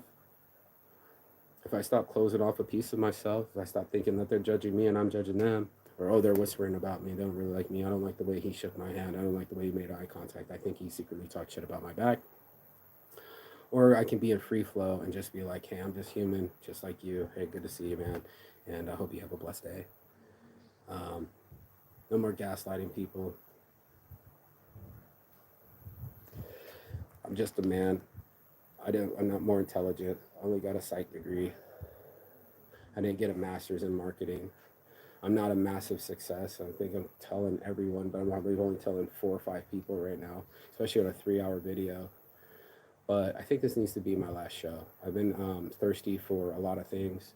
And the thing I needed to be thirsty for is an hour-long meditation in the morning instead of this blog. This is going to be my new ambition. I'm going to go see the rest of this psychologist. You get 6 sessions for $300. It's like $50 a session. I'm going to do 3 different sessions instead of 9. So it's almost like, what was it? 18 sessions. Just to get to this, come up with these breaks that we've been talking about, some of these pauses on emotions and time limits, also my own boundaries, learning from this last relationship. She's right, should have kept boundaries with myself. The time she pushed off to me, I'd have been like, hey lady, that was too much for me, shouldn't be inviting you with a second thing. I should have been more assertive, like, this is a trigger for me. If I was more adult, I would just be like, look, I want to spend time with you, I like you, but that's got to stop. And if she acknowledged it, we could have moved forward. Maybe not such grandiosity, like, oh, we're going to a 5-star resort, look how much we can manifest and everything, and how in love we are, and this is amazing, you're making my life better, all the gaslighting and what is it, not gaslighting, it's love bombing. But it felt that way. The island helps. That's why it's been 3 different loves and losses on this island, and disastrous losses. These aren't really like amicable breakups. I heard it from the narcissist guy. He's like, I've never broken up with anyone. I've exhausted everyone. I thought they all deserved me, and I felt that way in my business. It bleeds into my business. Like, you're lucky I'm doing your shirts, even though I have insufficient skills and I don't have as much knowledge as I think that I do for printing. I have an insufficient printer, so it's not the high quality that I was promising, and I'm probably going to do it off and make up excuses and give you a bad product. So not only did I give you attitude and disrespect you and not respect the sale and not respect the money and not respect the customer, but I also gave an air of audacity. And like, my buddy was like, Mark, they can get their shirts done anywhere, bro. They don't have to deal with your headache. And that's what I've been. I've been a fucking headache. So I'm going to retire myself. This needs to be the last show. I thought it would unfold more videos and people would learn from me, or I'd go back and edit some more videos and become a YouTube sensation. I think that stops today. It stops after the loss of my kids, these babies, wanted or unwanted, valid or invalid. It's been my attitude. Don't have children with toxic males. And don't be a toxic female yourself. It's going to be weird. You might even switch fucking hats. Maybe one time you're the narcissist in the situation. Maybe one time you're the child and they're the adult. We can be the child, the adult, or the parent. And we switch from these roles constantly. It's a fucking full-on trip. I didn't know it'd end up like this, but I'm learning. And how much of that stuff is in us, because as soon as anxiety kicks in, you're going to revert back to your childhood. You're going to revert back to what had happened. What had happened was, oh, this is my self-defense mechanism. Narcissism is my way of protecting my little ego, my fragile little ego, where you can't construct me. I'm the apple of my mom's eye. You can't say shit bad about me. You gotta only praise me. I was a great. We were having a great time. We were really in love. And what did I do? I destroyed it with uh, wanting more attention. Only because I was horny and I wanted more. I destroyed it and I criticized that I wasn't getting enough affection. I'm enough. There was enough. What the fuck am I saying? I shouldn't have said anything at all, but I was showing my true colors, ruining another moment, getting in her head, causing trauma, causing high cortisol levels, killing a moment, blowing through time right in front of her best friend that I just met. And he's like, he's toxic. He's needy. I'm not needy. I'm not needy. Yeah, you're acting like a baby, bro. The only person that gave you the most attention was your mother, and she's even exhausted with you. So this has to probably be my last show. I've been reaching out to people instead of doing this show. I think I'm definitely going to do the meditation, but also reach out to people that I owe apologies to, or just people that I know, and just try to show them some light love and not fake it, but just like, hey, what have you been up to? And just hear them out, not tell anything about myself. I need to get back to the States somehow, some way. I probably still have to borrow money or come, hey, how about I work and do something? Might be a job on this island that needs to get done and enough. I think I have enough funds to transfer. I've been trying to get that going. That's what I've really been working on. Relaxing. It's a beautiful Sunday. Enjoying what's left instead of what's gone, what's lost. You know, I've been here 6 months and I started to wear myself out. So it's a part of the narcissism where you constantly desire and then you wear those things out. You wear people out and then it's not enough supply. So then you go and vampire off someone else. I want to be a better husband. I want to be a better father. I want to be a better man. This is just in me. They talk. Another book is called The Way of the Superior Man. It's also on here. As an audiobook. No, I'm not going to play it and take up anyone's more time. Let me get this last 3 hours of this. So apologize to all the people I hurt, man. It fucking hurts, man. Then now they have to pay for the abortions. You know, you put them in poor financial situations. You use them. They're out the cash. You know, they're out the dinners. They're out the emotions. They're in a way where their whole self-esteem was shook. And so was mine. I can be like, mine too. I feel what you feel. But it's what I've done to people. I've not lifted them up. I've not become saintly at all. I've not become a success. And I don't think I'm going to get back on this channel until I've done right by people. I'm always about doing right for myself. Getting on vacations, but not paying anyone back. Promising the world, but not delivering. I don't think I deserve to be on this show or get any validation till I can fucking do these things, till I can actually buy those bungalows, till I actually have some investments, till I've actually done some work. I've been jobless for 15 plus years, so calling it a dream, being an entrepreneur, but I've not been above doing work or doing side jobs or hustles or side hustles and doing all this thing and making it work. But now it's time to be a real man. I'm 44 years old. I've been a narcissist the whole time, alienated everybody. And if I want to have anybody die with me or marry me or even tolerate me, I have to be with respect. I have to come from a humble position. I got to drop the grandiose things. I got to drop the control. I'm so grateful that I have anyone that loves me, despite all my flaws, lying and bullshit. So I have somebody in my life that cares for me and listens to me, and it's a narcissistic supply. But now I'm going like, look, dude, I'm being honest about everything, transparent as fuck. Do you really want to grow and learn with me on this? You know, because gonna need somebody to call me out when I'm been ranting too long or continuing an argument, or when I'm starting to talk abusively, or when I need a timeout. You're gonna give anybody to give you a power to timeout. You need to be timing out yourself, catching yourself with the lies. Great with the Gemini. They said that's not what you said, and you were with me when that happened, and this is all fucked up. Right? Yeah, it is. I'm all fucked up because I fucked up. I deserve to not have children. I need to stop blaming these women and putting the responsibility on them. All I had to do was nut, and their whole bodies had to change.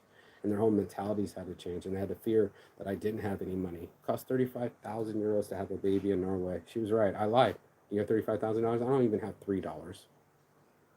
That's how much of a liar I am. Like, oh, let me spend my mom's money. I'm looking for my mom's settlement money to take care of my dreams, to make me a success so that I could be the apple of her eye and badass and shining on top of the world. Hey, I made it. I only made it if I am happy with the things that I have, that I can generate my own happiness, rich, realizing I create happiness.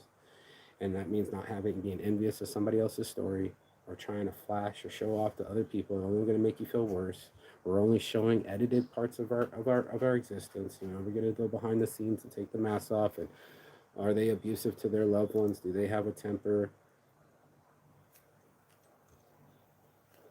Are they fucking up? Have we all fuck up? How honest are we with ourselves? Or are we still in denial and being a toxic monster like me? That's what I learned today, or this last week, was just it's been a revelation, man. See a psychologist, I did. They said narcissists will never admit their guilt, but I am, and because I want to break the cycle. It just I do hard work, I do the studying, and I do mental health, but this has been stunting my health. I haven't been treating people like people. I've been living in a false reality here, thinking like I have this whole show, I have this whole empire, I'm going to be so successful, then people will love me, then they will like me, then they'll stop talking bad about me, then they'll let me in the bars, or then I'll start a bar to battle their bar, or then I'm going to have that big home that I can't even afford, and then you're going to think that I'm successful because I got the Ferrari, and all this external, please. No, I just want to be alive, honestly, in a healthy way, that I'm like happy inside, that I'm eating right, I'm doing right by this environment around me. Stop spitting so much, stop throwing my cigarette butts everywhere, stop being impolite to people, raise my humbleness, be a part of the solution, not just stand there and be eye candy, like, hey, look at me, but actually help pick up the speakers. So my boy John from Italy, he's such the man, bro. He's way fitter than me. He's same height as me, maybe a little lower, but he's so nice and helpful with people. When his partner had an injury, Thomas got up and ran over. I'm like, why didn't I get up and run over? Maybe because I didn't know. Maybe because he knew her, but also no one else did. But like the helping and the cleaning up after themselves. And he already played 4, 5, 6 games all day in the sunshine, and he was still sweating and going around, not trying to make friends. He was picking up trash. He was settling things and being respectful with people, and they could communicate with him, and they could outline it, and he wasn't losing his temper, and he wasn't talking down to people, and he was a great leader, quiet leader. And I don't know if I can be a quiet leader, but I think that's my new approach. I've talked my whole life, talked for 3 hours straight. This is gonna be my last 5 minutes online.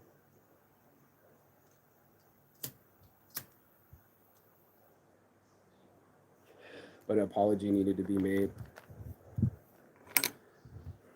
Public apology. You were right. You're smarter than me. I was gaslighting you. I lied to get to control you. I wanted you so badly that I was willing to do anything, include compromise my character. You got to see my character flaw. I do have a bad reputation on this island. I don't have as many friends as I pretend to have.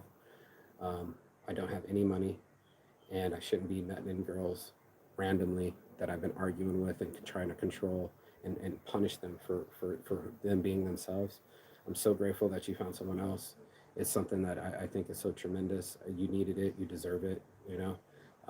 To my love now, thank you for being by my side. You know, you're tremendous, you're a fucking angel, blue eyes, just fucking big heart. You're seeing my heart. There is a heart in there. There's on my heart from the start. That's why I've been doing this for so long. But there's also some trauma there that needs to be healed, and I need to work on it. So that's what I'm doing. I'm sitting alone, going to bed alone, going home early, waking up early, meditating. I'm in recovery. It's that simple. I'm a recovering addict, and because of my upbringing and my behavior and my addictive ways, I've made my own self-sabotage. I fucked it. I blew it again. It's hard to really accept.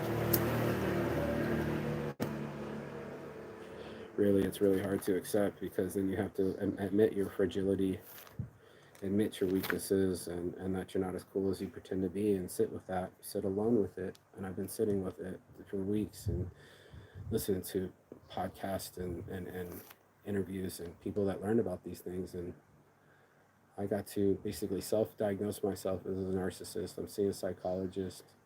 It's too early for her to do any of that. She said, you do have positive traits too, right? What are those? I'm going to use my obsession to be my new self-discipline, obsess about healing, obsess about spirituality, obsess about apologies, obsess about other people, you know, give them that human thing that I have in me, that I'm like, I can be compassionate, I can be understanding, I can be listening, I can be more interested in them than me. So I gotta basically fire myself, fire my mouth, fire my mind, fire this old guy. So trying to protect a lie and didn't want to say how damaged he was and how hurt he's been or any of it, and acknowledge it and try to cover it with 44 years of non-success. And then I wake up in my midlife crisis after losing another child, and I had to do this video. So 3 hours of going live about the 95, admitting all my sins. It's a confessional. The show's been turned into this, but there's no show no more. I'm gonna have to get this whole full month out, and after that, probably not do it anymore. They only made $10 to tell my life story, but if it got me here to taking notes and seeing a psychologist and fixing the topic, then I'll take it. I'll take the growth, I'll take the pain, I'll take the lessons. Thank you for the lessons. I'm sorry. Please forgive me. I love you. Thank you again. And anybody that has been watching, I'm sorry I took up all your time. I'm not sorry, I'm grateful if you learned something, but I hope you fast forward through some of the parts that you didn't want to see, but I don't need you to like and share and subscribe anymore. Actually, unsubscribe from me. I don't need to be successful anymore either. I need to be a human being. And anything of a year of traveling the world, this year ends with another tragedy, that how it began. And in that, I know, I'm a toxic narcissist, and I need to be fired. So my official resignation is Mark Saint. I'll start using my full last name. I don't want any more aliases. I'll say Saint, but I'm like, it's for Saint Arnaud. And I have family, and they care about me, and I need to get back to them and care for the people that care for me and show them genuine care. And that's what I need to be obsessing on. My apologies. Fuck.